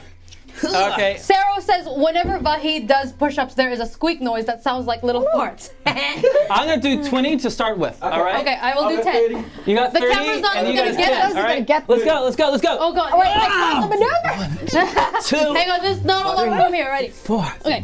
1. I'm sorry. 7. 2. 9. Oh goodness, I haven't listened to ages. 4. 13. 14. 5. 18. 19. 20. 7. Go, Raylene, go. 8. Go, Crystal. 9. You're doing great. 10. Oh, I got push-ups in like so You long. guys did 20 each? Oh, my head's, No, I did. Ronnie did. He did 30. He did one my head's extra. full of heat now. Come on, bring it in, guys. That's the same. Hi. There you go. All right. I like how you guys are Yeah, 1, 2, 3. I'm like, what? Actually, slower ones are much harder. It is. Yeah, I know how to gym. Yeah. Yeah. Always do your exercises slowly, guys. Come on. Who needs to gym when you got You D&D? practically just did 10 instead. I did, basically. You see? Thanks for all those bits, guys. All you hear is this heavy breathing. Counting 1. Sarah says, there's that noise. Oh, yeah, I love it. Hey, Then thanks. stretch Oh my upwards. gosh. Thanks for the generosity, guys. Really love it. Really appreciate it. You know what? We're going to continue it. We get more bits this stream. We'll do more push-ups. At least Ronnie and I will. Nightbot automatically goes, today our heroes are fleeing a dragon. No, we're not. We're doing push-ups. We gotta pump up before we flee the dragon. That was good, though, right? I'm pumped. Let's go. Bring it on. We ready to go for it? Yeah. Send me a Vossa char any day. I'm liking the chars, by the way. I love them. Vossa char. All right, let's get into this baby. Oh, Strong char. Honestly, Sheet. feel free to spam more bits. I love it when Ronnie has to do all the push-ups and not me. It's great. Ronnie's fit. We're all in this together, right, guys? We're gonna go back to the gym. I bumped into Ronnie in the gym once. I wish I He was was in the massage chair going. Oh, yeah. I was like, hi, Raylene. I found out that day that I go to the same gym as Raylene. Yeah. I go for the massage chairs because it comes with membership. We're like, no way. That's me. Did you go to the gym? Yeah, I did. Yeah, I go to the gym in quotation marks. It was so good. Love it. All right, let's get into it. Ready? Mm-hmm. 3, 2, 1. Where were we? Oh, that's right. Yep, I'm a cat. 10 song warriors, 10-ish song warriors are on the other side of a small frozen creek. With their leader, Brun, of the Song tribe, in front. They have their weapons drawn, but their bows are not trained on you. Golter stands on his stout horse in the moonlight. In the shadows, Feku and Anova are hidden, perfectly hidden. Trying to hide behind a rock is Cerci and her Shichar, but doing a bad job. And Nagiisa, as a small cat, has I'm hiding, but like it's a cat. So what are you gonna do? You think it's a human? You're insane. What's a cat doing all the way out here? I'm a wild cat. I'm just looking for a little burrow for myself, please. so Brun and his warriors walk up to the up to the frozen creek. The other warriors are kind of fanning out, and they're trying to see where people are hiding. So they're going to get perception rolls, and they have to beat your stealth. You've already rolled stealth, so that's what they need to beat. Oh, what did I get? And basically, they don't know where Anova or Feku are. Everyone knows where Cerci is. Fine. Do they clock the cat, which has 19 plus 4 stealth? 23, you have hidden yourself. They would have seen you change shape. What?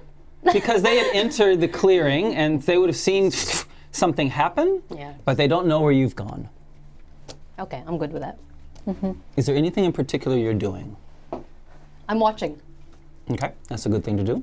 I'm assuming they've clocked me, so Cerci is just gonna stand Okay, and then go walk behind Galter.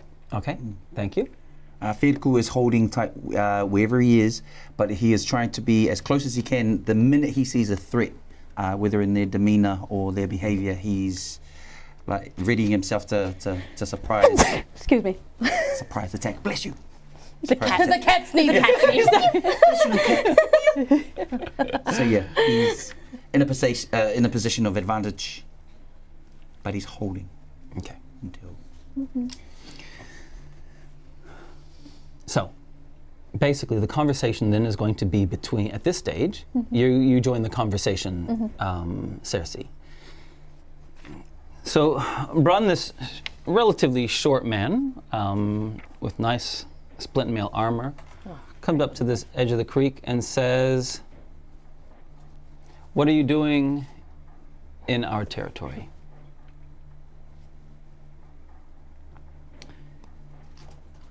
Galter decides that being on the horse doesn't meet their demeanor and looks a bit more aggressive. So he gets off and sheathes his sword and says, under his breath, "Cerci, do we tell them why we're here, or do we lie? I'm not very good at lying." Well,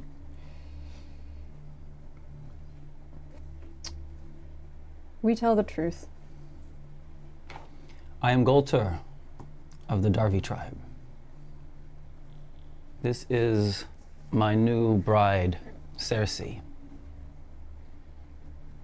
We have just come from the Monastery of the Shadow Moon. We are on a quest of grave importance that forces us to travel across your lands without notice. We ask your forgiveness, and we ask you to allow us to pass. He looks to you as if seeking your approval.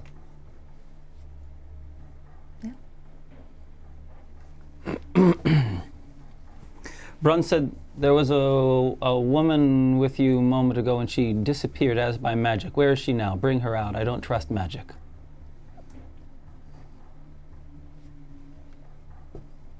Cerci's gonna walk forward and go, "I'm very sorry, but it is just us two." You're lying to him. Okay, make that deception roll then. oh. Oh, okay. Oh, okay. Okay, cool. okay. Take it. Cool. That is gonna be a 22. Nice. Wow. Gaslit.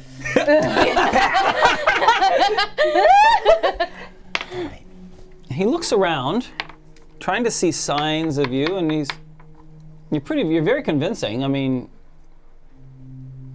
no detection of a lie in there. He's pretty sure he saw something, though. He's looking around. I'll give him advantage on that, actually. He says, "Okay, come to our village. State your request to the head of our village, and we'll take it from there." I see that you have managed to kill A Vosachar. That's worth something.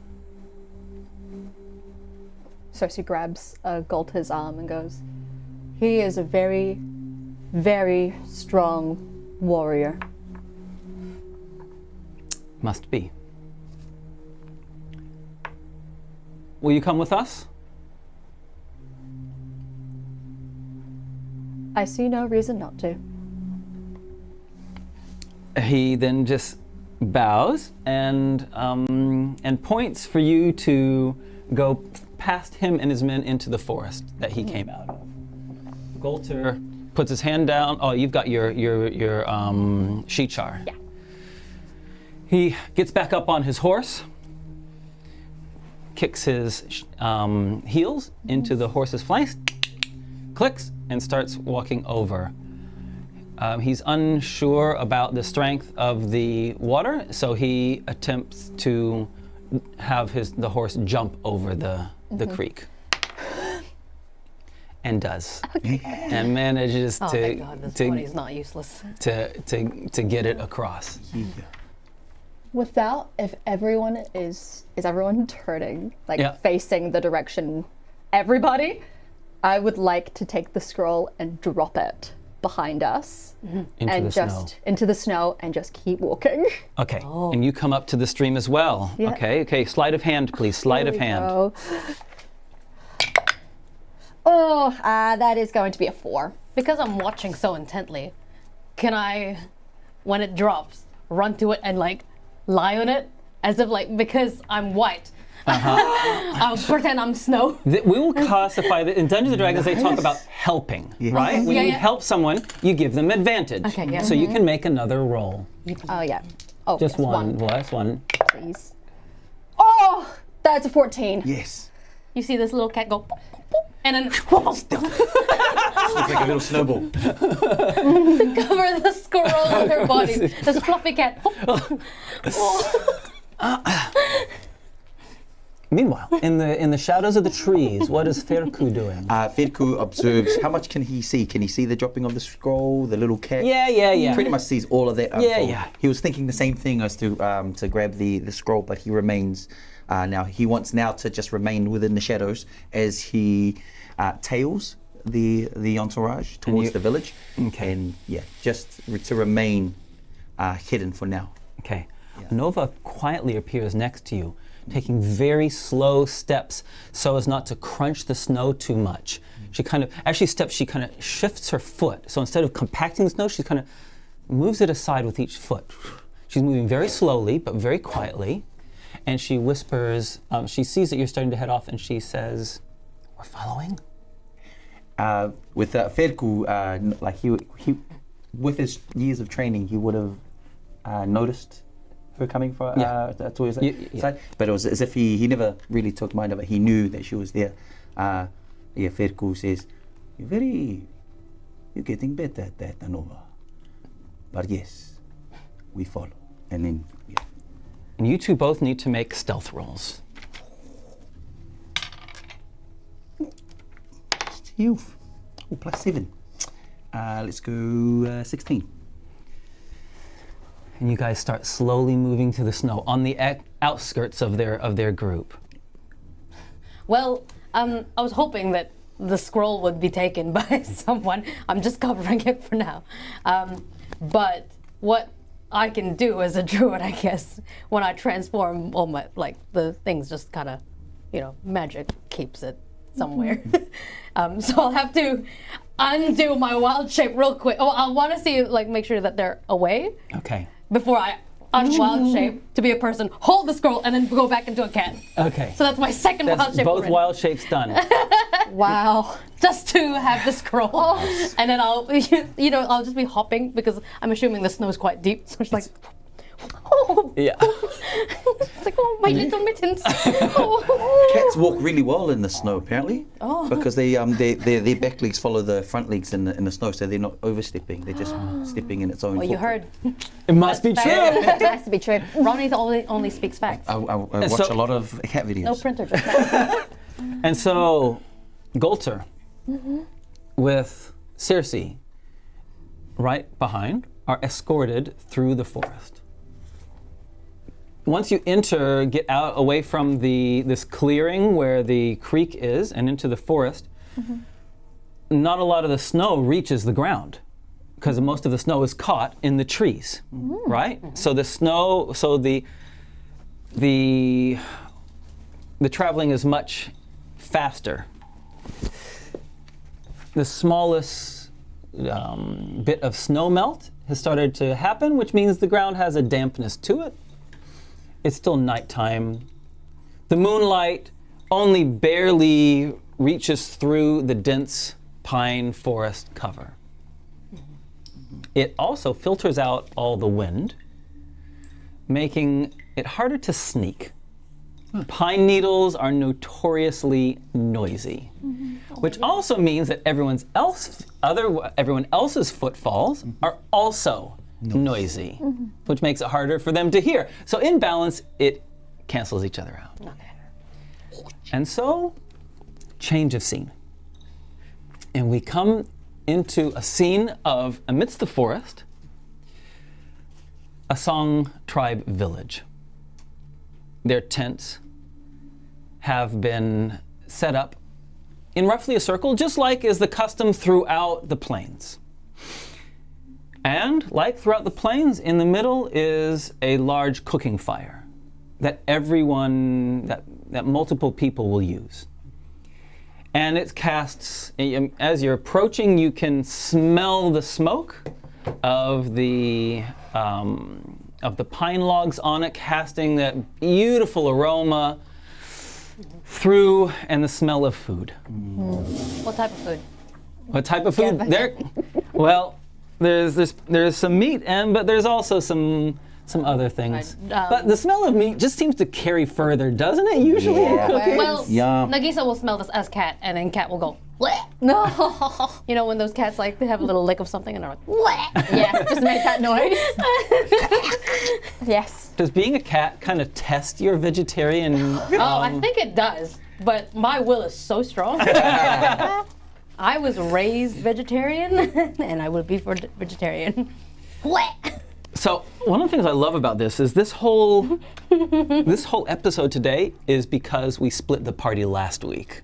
We don't have Truby here because he stayed up, right? Yeah. And now we split the party again. Oh God, I love this. So you come into, Cerci and Golter, let's talk to you first. You enter this tribe into the village. As you know, as I've said many times before, it's early autumn, and so it's still a very long night. Daylight is only like 3 or 4 hours long. It's long enough that it's late enough in the evening that most people have already had their meal, but the fire is still warm. As you enter, as you approach the outskirts of the village, some runners see you and run ahead, so that the news of you coming has been broadcast to the village. By the time you arrive, this is pretty exciting news for everyone. And the whole village, which is probably only a few hundred people, are all kind of lining the central road, which is common practice. And they're all looking at you as you enter the village. Anything in particular? This kind of a little bit smaller size of a tribe reminds her a lot of her home because both of these tribes are kind of similar. She strangely feels very at ease and very this is recognizable. I understand that what they are doing is out of a curiosity, but also I understand that any wrong move that I will make, rightfully so, that they are going to attack. They have been trained to do that. This is what their culture is like. So Cerci is just going to keep her head strong, but she is going to make eye contact with as many people as she can, just knowing that this is not only is this a sign of respect, but also if I understand that if I cross you, you'll fight me. If you cross me, I'll fight you. Okay. The if we recall, the previous time you entered a new tribe village was when you were entering the biggest encampment of the Dervi tribe Yeah. on your wedding day. Yes. That was a very different experience. Everyone had came out, they were clapping, cheering, banging pots, making a lot of noise. This is very different. They're clearly curious about you. And you also hear hushed kind of whispers, Shichar, and pointing to your mount. This is not a common thing in their tribe, or in very many tribes at all. So you're catching the lion's share of the attention. Even though Golter is first. Coming into the tribe, at the other side of the fire, so that the light of the fire catches their face, are the chieftain's family. They're standing there. It would appear that in this case, it would appear that the woman, the wife, is the head of the tribe, for she steps forward as you come in. And she says, "Welcome, Golter and Cerci of the Dervi tribe. Come, sit with us." And she indicates to some wooden chairs that have been placed. Two on a side there. And there's the other two seats she and her husband sit on. Those that live in New Zealand are familiar with marae. When you go onto a marae, the visitors sit on one side and the hosts sit on the other. Tangata whenua, so she would be tangata whenua, right? So they do something similar. They sit on one side and they beckon for you to sit on the other side. Well, obviously I will do it. Golter similarly pays them respect and sits on the other chair. Meanwhile, what are Feku and Anova doing? Feku, observing the Sang tribe, he being I guess a student of the monastery of the Shadow Moon, he knows the Sang tribe very well by culture. By exchange, his tribe is almost the opposite of what the Sang tribe is. Where they are brutal, we are neutral, in a sense. So he remains neutral, observing, and he actually understands all the customaries that need to be done in order to be accepted by this tribe. But for him, it's more of a threat to the troop if he makes himself known. So he's going to remain in the shadows. He's going to move and listen to hear, because Sang tribe and Tora have never seen eye to eye. And no matter how much he tries, I think, even in his studies, it's what you call it. It's a conflict that goes further back than he could understand fully. But what he knows is his people always remain neutral, because the Sang people, kind of like the Atashi, are very direct, very, very brutal and hot-headed. So he doesn't do well with conflict. So hence why he remains in the shadows. So he's going to listen, and if there is a place of opportunity where he thinks he can take advantage of, he's just going to sit there in the shadows and listen intently, kind of like sitting next to a campfire and listening to stories. He's just going to listen intently. Okay, so you're looking from behind one of the tents, perhaps, looking, and Anova takes a moment to crouch down, go across the little path between two tents, so she looks through the other side. And so the two of you are watching, and they're the backs of people, and then beyond them, the fire opening with the four people seated with a lot of tribes people around. What's the cat doing? So are there still trees around this area? Yeah, so there is an opening.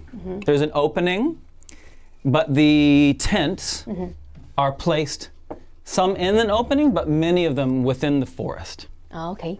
Nagiisa as cat would like to be like climbing a tree and watching from a tree, so she gets a bit of a vantage point. And she's just on the branch, acting like an innocent cat. I mean, who would question that?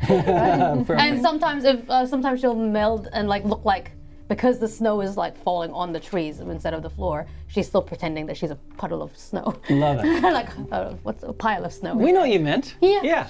And Great. she kind of loafs and watches from a tree.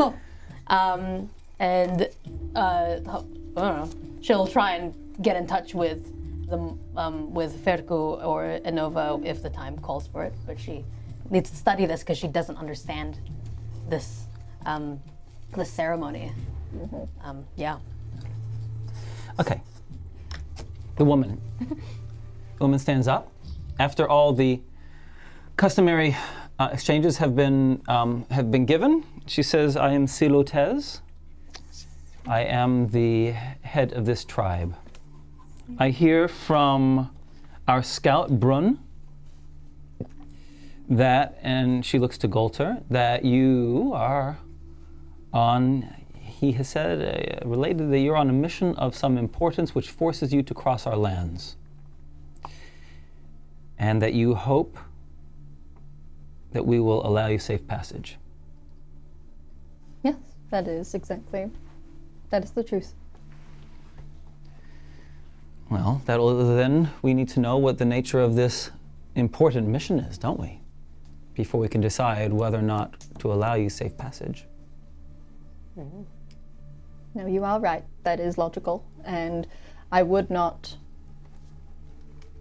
want to make you angry, but I also do have to acknowledge it may be, I fear, a hostile response if I tell you the truth. So, with all great respect and all great knowing, I must see what safety I and Golter are offered. You haven't answered my question of what your mission is. But I also gave you the answer of the why I'm not. Yes. You understand that you are in a precarious situation here. There are many of us and there are two of you. If I didn't understand that, I wouldn't have asked. Golter says, says, my thank you, Silotez, for your kindness in not attacking us. We understand your restraint. We also understand that our peoples have fought for many years, many generations. Please forgive the impetuousness of my wife. The truth is, we cannot tell you, but That's Crystal, yeah. but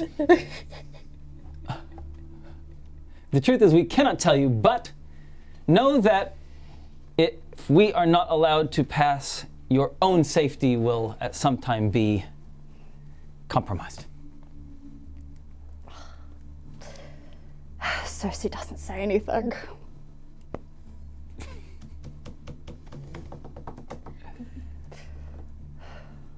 Does I don't know, Nagiisa know where the Song Tribe's alignment is in relation to Kesh and the Kesh warriors?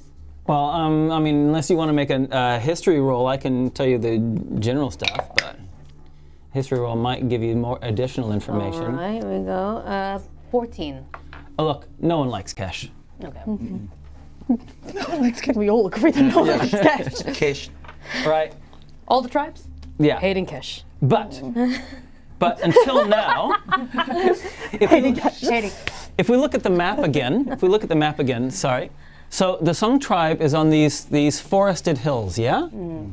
The place that, and they have been protected by Kesh by your tribe, the Atashi tribe. Because, sorry. No, yes. Yes. Sorry, the Katiwala tribe. The Katiwala tribe, sorry. Katiwala tribe has been between the kingdom of Kalnour and them, right? I see. So although they don't, it's kind of like, yeah, we don't like them, but they haven't bothered us. Okay. Right? Yeah. Because I got my family first. The main point of interaction that they have is you'll see that there's the main pass, which is called Wagon Pass, which goes across the mountain range. And that's the main place that the Song tribe would interact with anyone outside, anyone from the Kalnour area. And that would be pretty peaceful usually. Like they might say, pay us some tolls from time to time, but otherwise, they haven't been attacked yet. Must be nice. Just hearing what Golter says, which was basically what she was saying, but like without a negotiation. It's like without any sort of like for some like to Cerci, bargaining and like trying to have a conversation is the highest level of respect rather than just saying, no, we can't talk about it. This is also Crystal kind of being angry right now. Yes.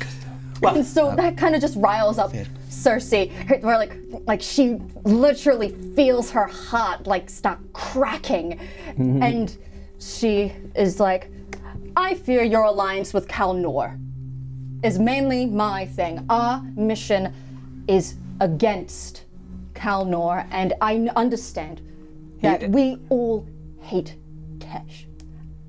Is that a lie? But you're suggesting, says her husband, you're suggesting that we might have an alliance with them? I am talking to the leader of the tribe. They exchange looks. He sits down and he manspreads. Oh, you're nice. And he sits back in his chair, he folds his arm and he glares at you. Twitters around the fire. And Anova throws a small pebble at you and kind of looks and darts over to you and says, we might have to intervene. This Cerci woman, she looks like she's trouble. Wow. As Feku, before Anova makes her way over, he can see that the situation is about to possibly get out of hand. Out of the shadows, Feku will say something. It's quite offensive to the Song people, as in he would utter something out of the shadows along the lines of Song people can't see past their own noses. As in, basically, he's saying, calling them out, he goes, that's the problem with you, Song tribe. Everything has to have a benefit for you. And he kind of emerges out of the shadow. Oh my goodness. And looks. And he greets like, so. And Anova goes, no, stop. And then she hides and goes, oh no. And then she goes, okay. Yeah. And she stands up as well and kind of saunters in and goes, oh no. Cerci turns to this monk and she's like, another man is here to talk over me. And Feku embraces what he knows of the customary greetings of, because he too comes from, I guess, a tribe of a matriarchal background, except he's more of a, he knows of the wrath of the Song people, so he greets Silutes in the honorifics of their tribe, but more of in a very sarcastic way. He's saying it, but he's not meaning it. Yeah, he's not really meaning it. Oh, yeah, beautiful. Okay. And yes, Okay. And so he says, all we seek is for safe passage through.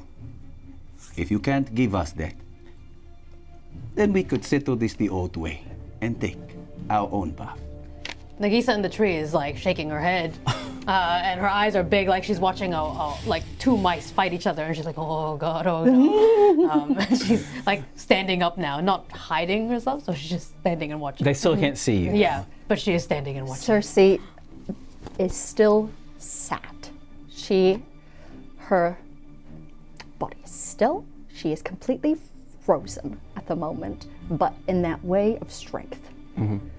She is going to keep looking at Zelotes. As you can see, monks from the monastery have entered in.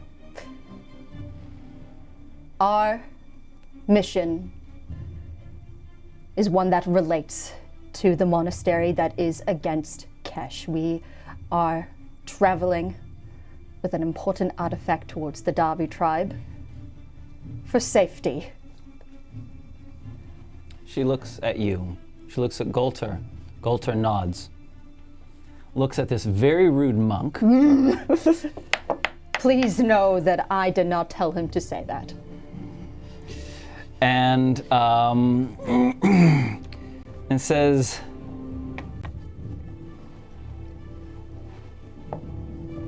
I think that you've lied to us once already. You said it was just the two of you, and clearly it is not.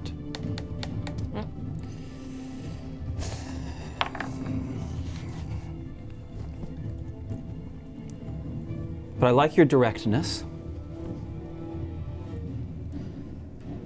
You, pointing to Feku, are supposed to be from a monastery that teaches peace, and here you are coming in trying to stir the pot. You I don't like. The feeling is mucho. Silutes. The people closest to you kind of puff up, look at you with their heads kind of on the angle, you know? They look at you and they start muttering, what's he doing here? And what does he think he wants? Coming into our village and insulting us, They start whispering, and they're gearing up. So is in the mind of Feku. He's ready. He's ready for anything. He's gripping onto his staff quite tightly. He understands. He's almost wanting something to start. I can see that.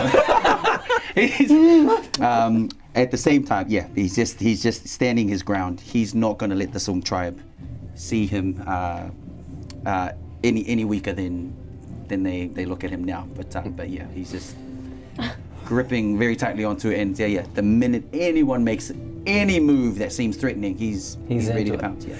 Silates looks to you, Cerci, because you seem to be a straight shooter. You seem to have more presence than Golter. And she says, here's what we do.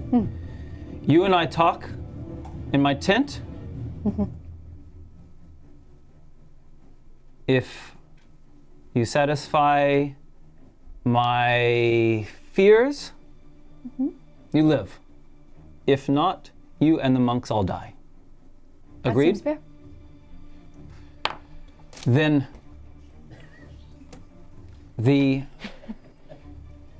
she says, my warriors will escort them to a tent where they will be held hostage until we finish our conversation.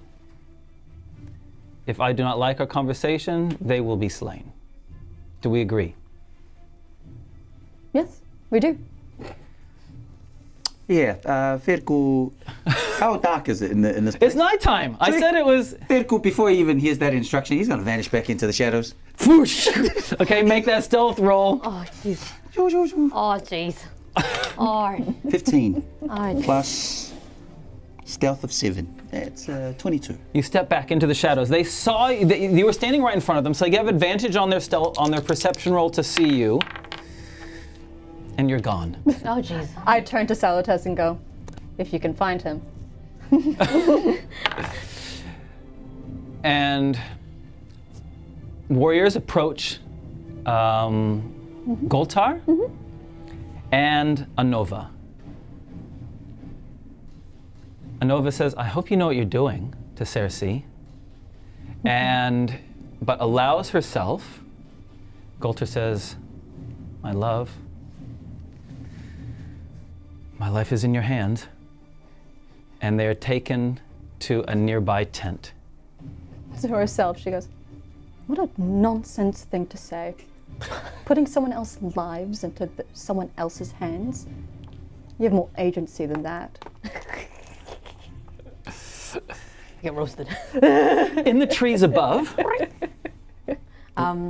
She sees that they have separated. She doesn't know where Feku went. It's like he vanished. But she wants to try and slide down the tree. No problem, easy. You're a cat. She's gonna hop behind different trees, and she's going to track and follow Cerci, because princesses stay together. But also, while she was up there, actually, she wants to see. Hang on, rewind. Eyes up, ears up. She's looking at the crowd to see if there's any. Like, those are the leaders, right? The two of them. Did they have like a daughter? Any family member? They Any do have family. They do have family. Is one of them? Does one of them look like a princess? One of them. Love the appeal to the princess heart. One of them looks like a 7-year-old girl. I go, and she goes down. And as she tries to follow you and trail you, she'll also like look, like she'll let herself be known to only the 7-year-old girl, like, and then she'll leave, so that the little girl can just go, oh. All right, you draw the attention of this 7-year-old girl, whether you draw the attention of other people is probably, I don't know, what's it going to be? A performance roll? Okay. Performance. What else would you? What else could it be? Let's see. I think it's a survival skill. No. It's not survival. No, Deception. deception. I think it's animal handling. No. 7-year-olds are animals, right? No. Yeah, fair enough. I think performance is. Okay, go for it. Well, that's fair. -1 on performance, so that's 4. Okay. So you let the girl see you, but others also see you. I'm just a cat. You're just a cat. If Cerci also notices, she's gonna turn around, she's gonna go, and she's gonna like kneel down to like pick you up. She sees Nagiisa feels all eyes on her. She's like, oh, okay, and she trots over to the hand, and she jumps. She on holds her, and then I am going to say, "You're gonna have to be a princess in a couple of seconds." You just see her ears go into airplane mode. Like, oh god. She's worried now. Her tail is swishing a little bit. The tent flap of the chief's tent opens up, is pulled back, and you are led inside. And the chief, Silutes, walks in. It's similar in design to your parents, but not the same scale at all. It still has, it's like their house as well as their place where they meet people. Okay. So there's a bed, there's a couple of boxes, the fire in the middle is going, and on the other side of the fire, there are 2 chairs with a deer skin laid out in front. She goes and sits on one of the chairs. It's only the 3 of you. The 2 Princess Kitten, Princess Cold, and Hi, Silutes. And the 7-year-old girl. The 7-year-old girl has not come in. Yes. And let's just find out. Meanwhile, Anova and Golter are taken into another tent, and guards are placed all around the tent and inside the tent. What are you doing, buddy? Feku is following where his friends are going to be captive or held captive. And he's going to try and survey the area and see if there's a moment where he can actually help them out. Okay. Yeah. So he's. Are you waiting or are you acting? I'm going to move as stealth as I'm going to attempt to stealthily move towards the tent where they're kept. I'm gonna keep your previous roll as fine. All right. We can just use that same roll. So you're hidden. Yes. Okay. Yeah, and you found near the tent. To be hidden, you're probably near the back side of the tent because the front opens up into the one street that goes down the middle. So you're probably behind. There are other tents behind you as well, but you're hidden. Ready to act if you need to. Yes. Almost looking for a loose part of the tent where he can just crawl under. If it's not secured down. There are guards all around, so yeah, you will be able to try to do that, but that will take a very good stealth roll. Let's go into the tent, shall we?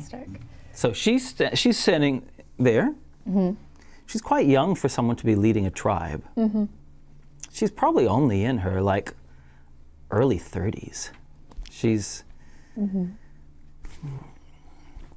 she says, "Your name?" Cerci. Cerci. Convince me that you should live. Absolutely. I lied again when About I what? was out in the field saying that another woman wasn't there. Okay. I want to show you that you have full trust with me by revealing another lie that I have said for the safety of myself and Yeah, that will. and Queen Nagiisa. Hey.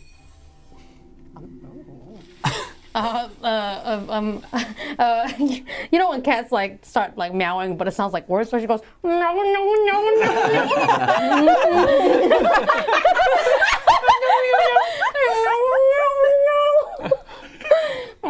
She's growling, but it's going.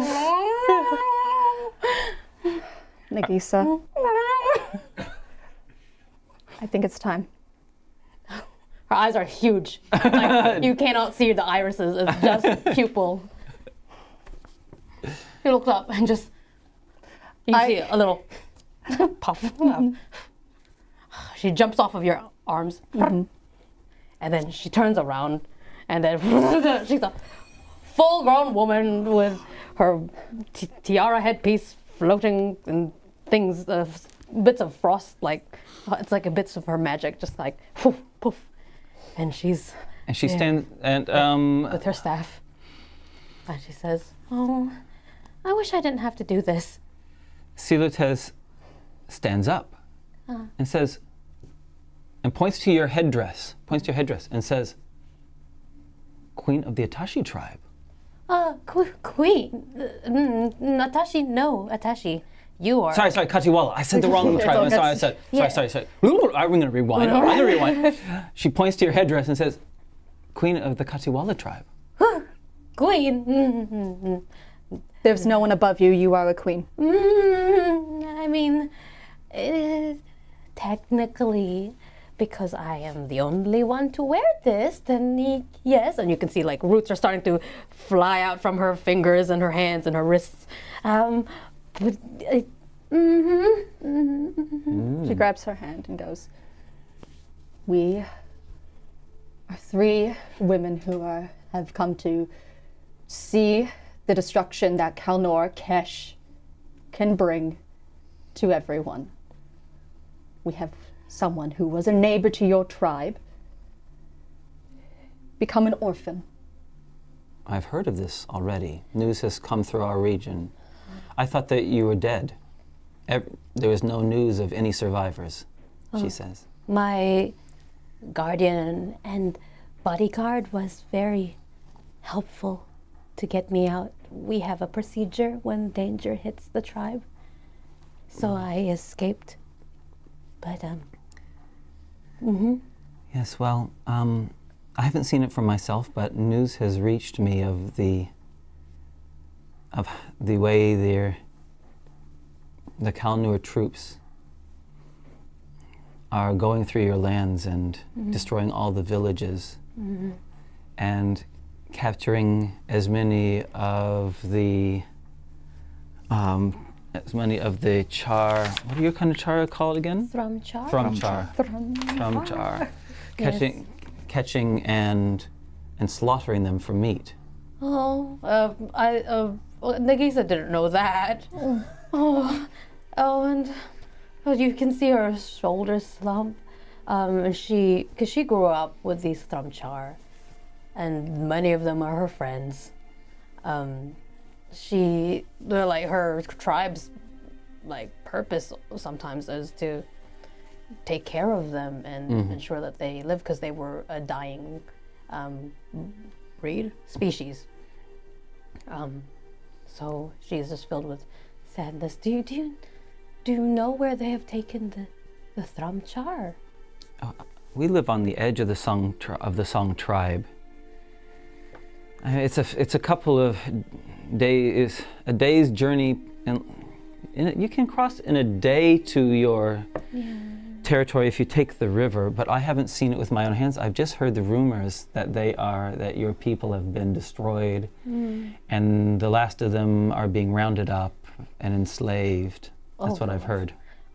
Mentions of this gets Nagiisa worried again. She's getting like flashbacks of the attack and seeing her parents' bodies, and when the trap happened and when she got gashed for the first time. So she starts taking a step back. She's like, why are we here again?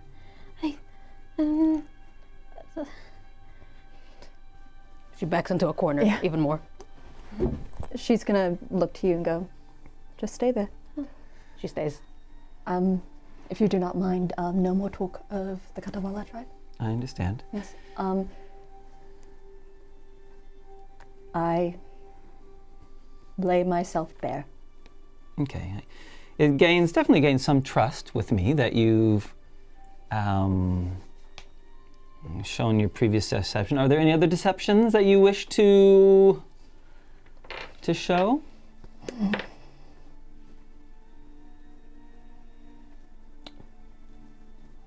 I ask for the scroll.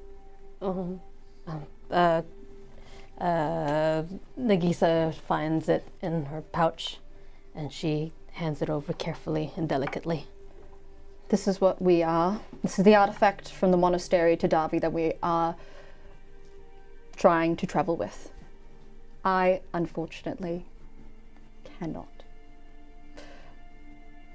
And she, like, it's like a hard press, like by her heart. Okay, she sits back down, taps her lips, regards you, looks you straight in the eye.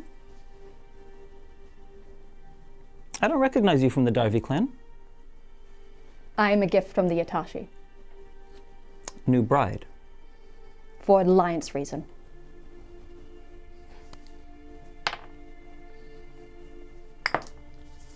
Show me what the scroll says. Hold it up, show me so I can see what it says. She throws it down and shows, and she says, well, that's exactly complete nonsense. It is an old draconic. We believe Kesh wants it. She says, I don't think you can do any harm. Brun will escort you to the edge of our territory. I give this back to you. Oh, I put it in my pouch.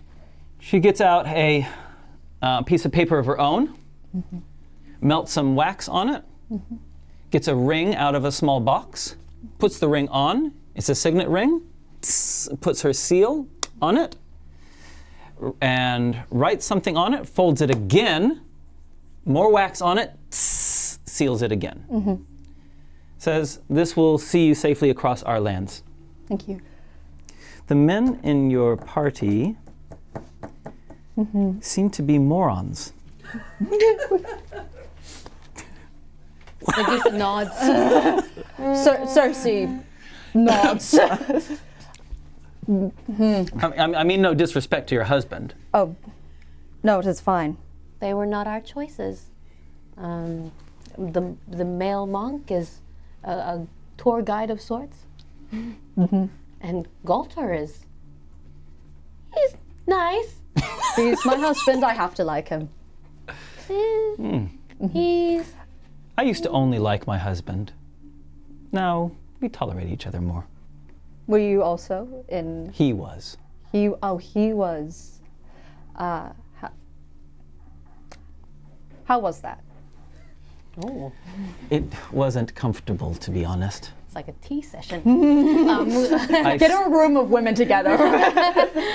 I was scared, to be honest, this strange man. And even though we were husband and wife, we didn't sleep as husband and wife for quite a while, and I slept with a knife underneath my cushion. Respectful. Oh, But he's grown on me. And we have our daughter now. yes. That means she's princess. Yes. You have princess friend? She is 7 years old. I don't know if we can make friends with a 7-year-old. But title probably we can make friend with. I do not control the entire Song tribe. I am the chief of this small village. But this letter will see you safely out of our territory. Amazing. I have another question, if you do not mind me asking. I love letting the others sweat in the other tent. Just a little cut to... Cut to Everyone just... cut to Anova and Galter. Galter going, why is she taking so long? Why is she taking... And what are you doing in this side? Feku, has he been privy to this whole conversation about, the men You- being morons? And You were behind a different tent, buddy. Okay, sweet. You said you were hiding behind the captive's tent. Yes. Okay, Feku would have loved to have, in that meantime, stealthily grabbed a blade Okay. and in order to kind of pierce through the tent somehow. This is what So, yeah. is. And don't know how he's going to get a blade, but he's going to somehow stealthily.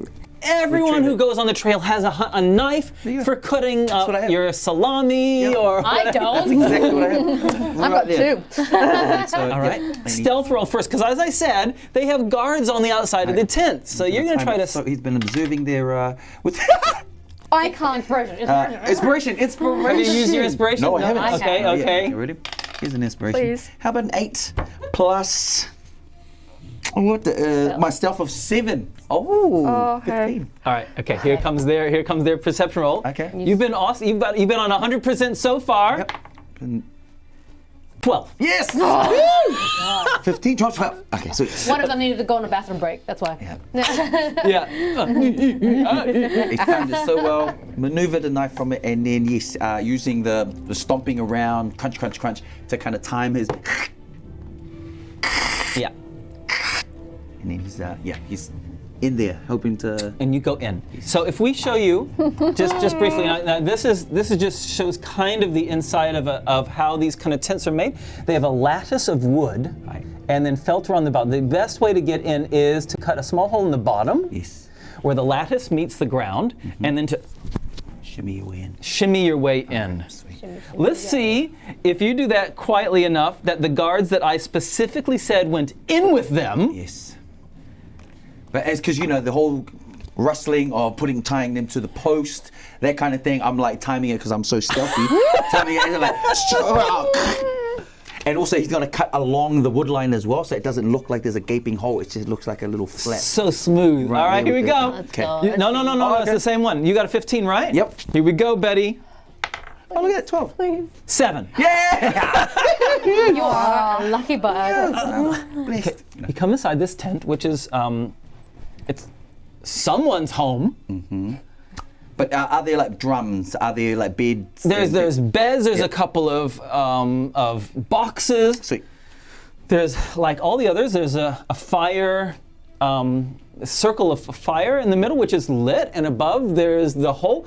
And the two prisoners, Anova and Golter, have been restrained, have been tied up, and they have spears pointing at them, ready to Okay. at sweet. any moment. Okay.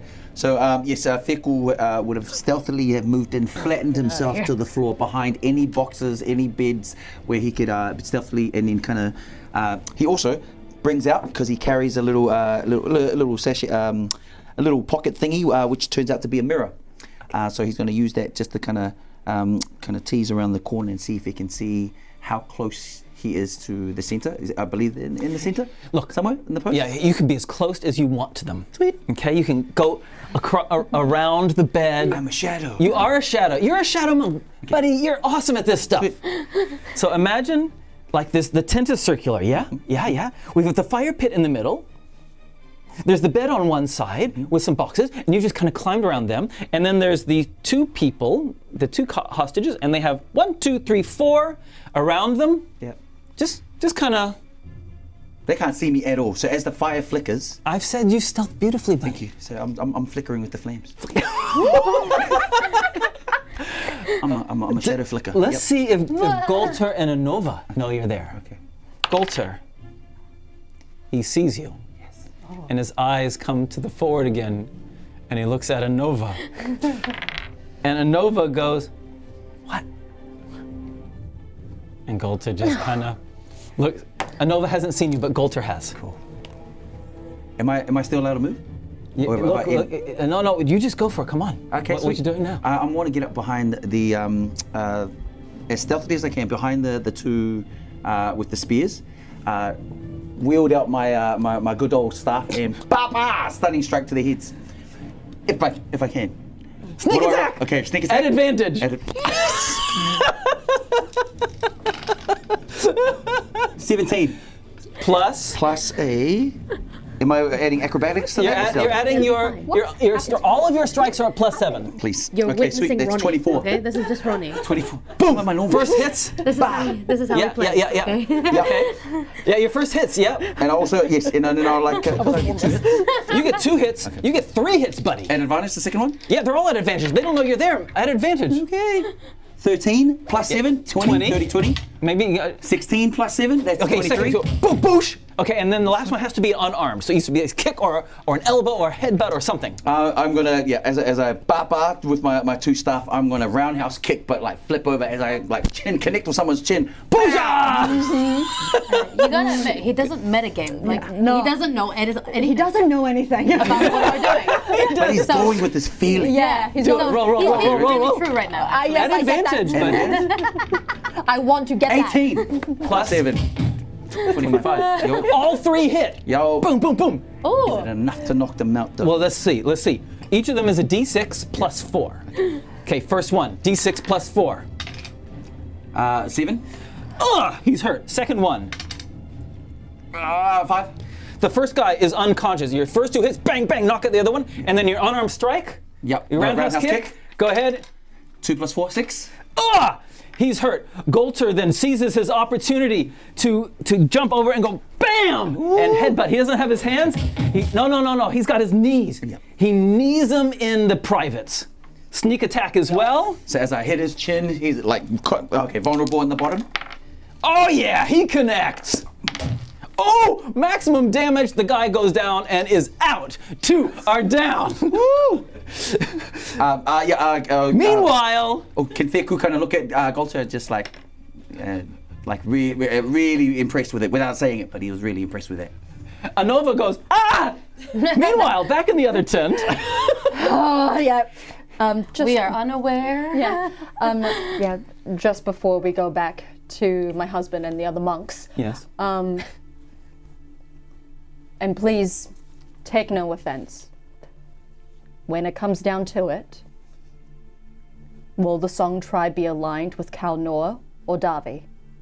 She spits on the ground and say, how dare you? How dare you assume that we could associate ourselves with that? She said she meant no offense. Whenever someone says no offense, everything they say after it is always offensive. Oh, okay. And Nagiisa takes that mental note down in her notebook in her head. And she says, Cerci goes, dire times call for dire needs. look, it's good that you're direct, but sometimes tact is also useful. We will not be siding with Kesh and his band of murderers. She nods. Thank you. Meanwhile, back in the tent, Now that was a surprise round. Yes. Now we go into initiative round. Okay. And you're the fastest. Yes. So go, what you doing? So I've knocked out both. You knocked out 2 of them are down. No other threats coming into. I said there were 4 in the tent, buddy. 4 in the there you tent. go. Okay, Did I say there were 4 in the tent? Okay, There's like 4 in the he tent. just notices that there was 2 There's more. 2 on the other side of the other side of Anova and Golter. They're going. All right, they're gonna raise the alarm this round. You have to be fast. I would like to actually knock them out. Well, what you doing? Well, can I please stunning strike them as well? Yeah. I want to spend 1 key point to do that. Okay. So hit first, and then use your key point to do the stunning strike. This is not an advantage. Not an advantage. So 19 a 19, yeah, plus 7. yeah. Sweet. You hit boosh. Roll it now. Stunning strike. I need make a fails miserably. I rolled a 4. He can't do anything at all this turn. You don't have. Okay. Sweet. That's 1 attack. You And get it- 2 attacks plus an unarmed strike. Oh no, another attack. What the heck? Wait, sorry. 5. No. Plus 7. Plus 7. 12. 12. They are 1, 2, 3. They're only wearing leather armor. Okay. 4. No, he's got a bit more on. He's got studded leather. You miss. Okay. And then he almost wants to. I want to trip him up then if I Unarmed can. strike. Unarmed Go, strike. go for it. 15 plus 7. Is that right? You definitely hit him. Sweet. And yeah, as he does, brings him down, and I would like to somehow. I've still got my blade. Can I make a move? Extra move? I can't make any extra You've moves. done all your attacks. Sweet, that's all You've good. done all your attacks. You've knocked them Bonus? Oh, shit him like. down. Your No, bonus attack action is the free unarmed strike, Done but you deal. still do the damage from that from kicking him onto the ground. So roll a d6 and add your dex, your plus 4. Plus 4, 6. 6. Ugh! He is winded. He hits the ground, but he's not out. The one who's stunned is clearly got little birds flying around his head. Little Tweety birds? So Anova, before the one that's just hit the ground can shout out, her arms are down, but not her feet. Okay. And so she flips over and goes, kick, kick, as she lands herself next to him. Bang, bang, bang. Flips herself over the round. Ah! Scoot. Oh my goodness, this poor guy. Gone. And then Golter comes up to the guy who's stunned and headbutts him. And he goes down. Meanwhile, back in the other tent. Like a peaceful negotiation. Thank you. We shall be heading. Yes. Will you stay the night? You may stay in. We can prepare a guest tent for you for the night if you wish. That Oh, that's so nice. I think that would be wise for us to do that. We have been traveling for many days, so And by any, do you have any, I don't know, like nuts or berries, perhaps? And you just hear a growl in her stomach, in Nagiisa's stomach.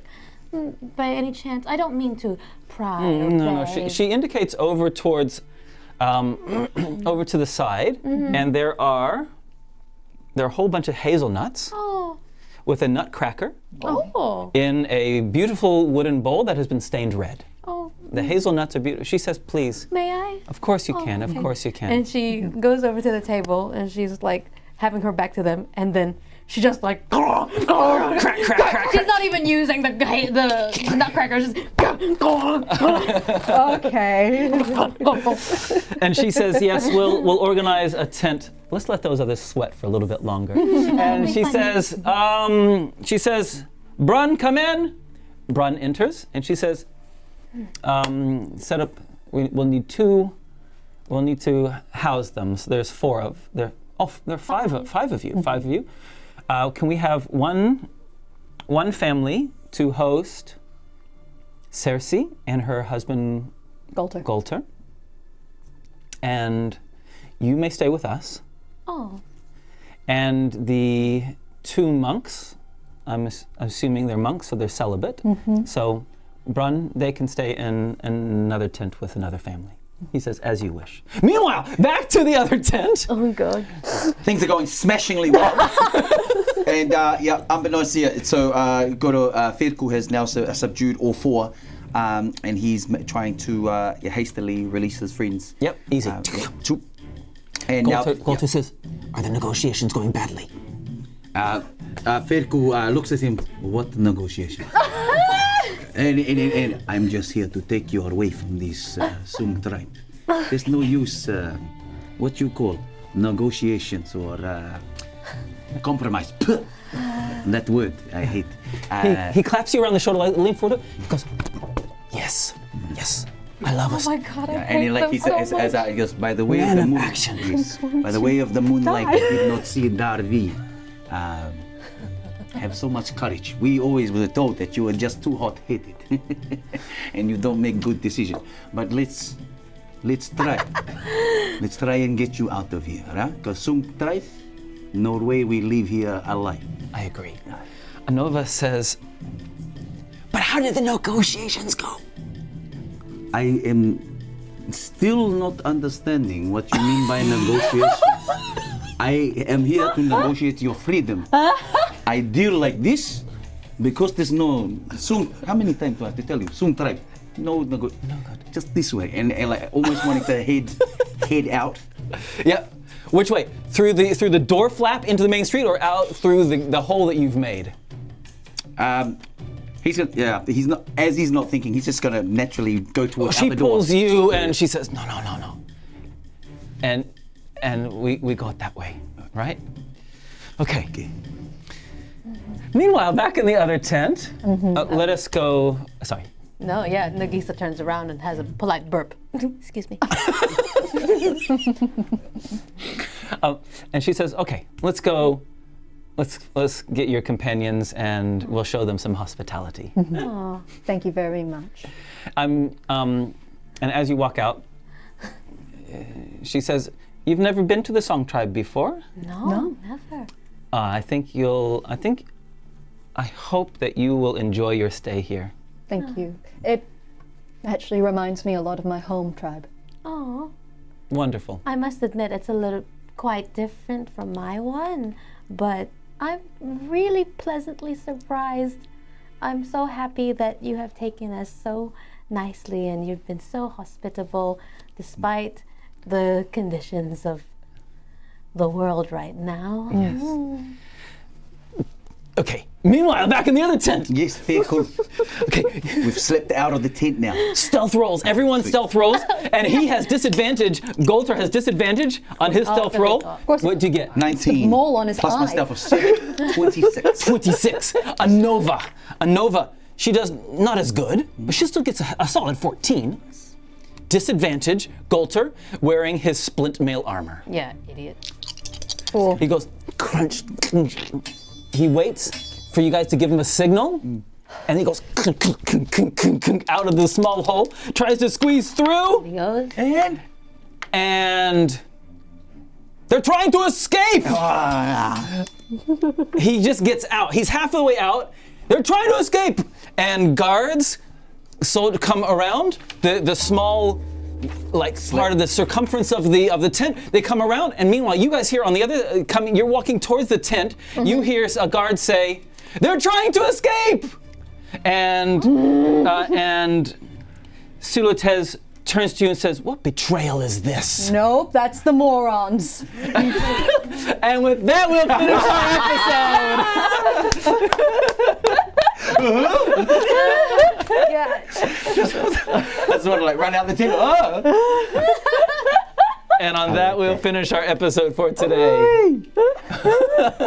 Hey, that was a lot of Went fun. really well. That was a good Great. Exactly Wow. how I thought it would end. I'm so happy with the outcome. That was great. Yeah. I like how there's like this peace, United Nations thing going on. And it goes, no. Just All right, get out. too much talk, not much walk. Guys, thanks for joining us on our adventure. We loved having you with us. Thank you. If you are new to our channel, please do hit us with a follow if you're here on Twitch. If you're watching us on YouTube, hit us with a subscribe. Speaking of subscribe, thank you, Twitch subscribers. We really appreciate all your generosity that you've given us. Thanks for everything. We love all of that. And if you want to be closer part of our community, you can hit up our Discord server. It's a great place where we hang out. Come join us there. Peace. Also, thanks to, we just want to, before we finish off, we just want to say thanks to the other people that make our show possible. The first is our patrons over on patreon.com. We really appreciate all that you do for us. You can become a patron follower for free, so head there now. It's really easy, patreon.com/dicelegends. It's easy to find. You can become a follower for free. Or if you want to support our channel, there are 3 simple tiers that allow you to get closer and closer and closer to the heart of our show. We'd love to see you there. And we also are able to go because we have 3 sponsors that we want to tell you about that help our show come to life. Our first sponsor is BD&D, a shop here in Ototahi that sells amazing and a lot of nerdy goodies for all. We've got minifigurines, we've got TTRPG books, we've got dice, we've got Magic the Gathering cards, so it's all like your one-stop shop for a bunch of that nerd goodness. And also there is a 10% discount along if you use the code Legenz with an NZ at the end. Yep. Heart. And we have and we can sing them a wee song. Good BD&D! BD&D! Yeah! All right, there we go. Nice. Good to know that now. I will write that down. It's just their name. Yes. Twice, at least. Very. Our second sponsor is D20 Collective. Now they have a whole wide range of magical, beautiful dice that will help you roll some crit and some not so good crits. But yes, you could always get a D20 at D20 Collective. They've got a monthly subscription, so if you subscribe to them, you will get a new set of dice every month. Beautiful. So yeah, look at that. Look how beautiful they are. Wow. Those. Gorgeous. Look at the purple. Oh, the fiery one. I've got some D20 Collective dice, and they have done me really well since when I used them for Mihan, and I can't wait to get one for Nagiisa. So if you would like a discount, put in Kiwi Legends into the voucher code box at checkout, and then you will get yourself a sneaky little discount. Thank you, D20 Collective. And speaking of legends, you can be your own legend when you hit up World Anvil. another one of our friends who help you build the world that you want to see in your worlds of D&D, or wherever you want to build worlds. World Anvil is something that Vahid and of course our boy Truby takes advantage of, and they create their own worlds. And there's something else I'm missing, but it was added on to that as well. If you use the code that's in the chat and below the video, you get you can use that to sign up for free. Create a free account. Please use that code because it shows World Anvil that you've come from our stream, and it helps them track people coming from our stream. Yeah. Thanks, guys. We really appreciate it. Next is our moderators. We wouldn't be able to do the live show without our mods. Thank you so much. Thank you, Sarah. Thank you, Faye. Thank you, Mythical. We love you guys. You're really brilliant. And thanks to our tech team. Today we've got Luca and Kelly. Thanks, guys. You did a great job again. Now, in a moment, we're going to play the credits, and on the other side of that, we're just going to say hello just for a couple minutes after that. So if you're watching live, hang around because we'll just say hi to y'all, and we're going to do some more push-ups. Oh, yeah. All right. Thanks, guys. Roll those credits.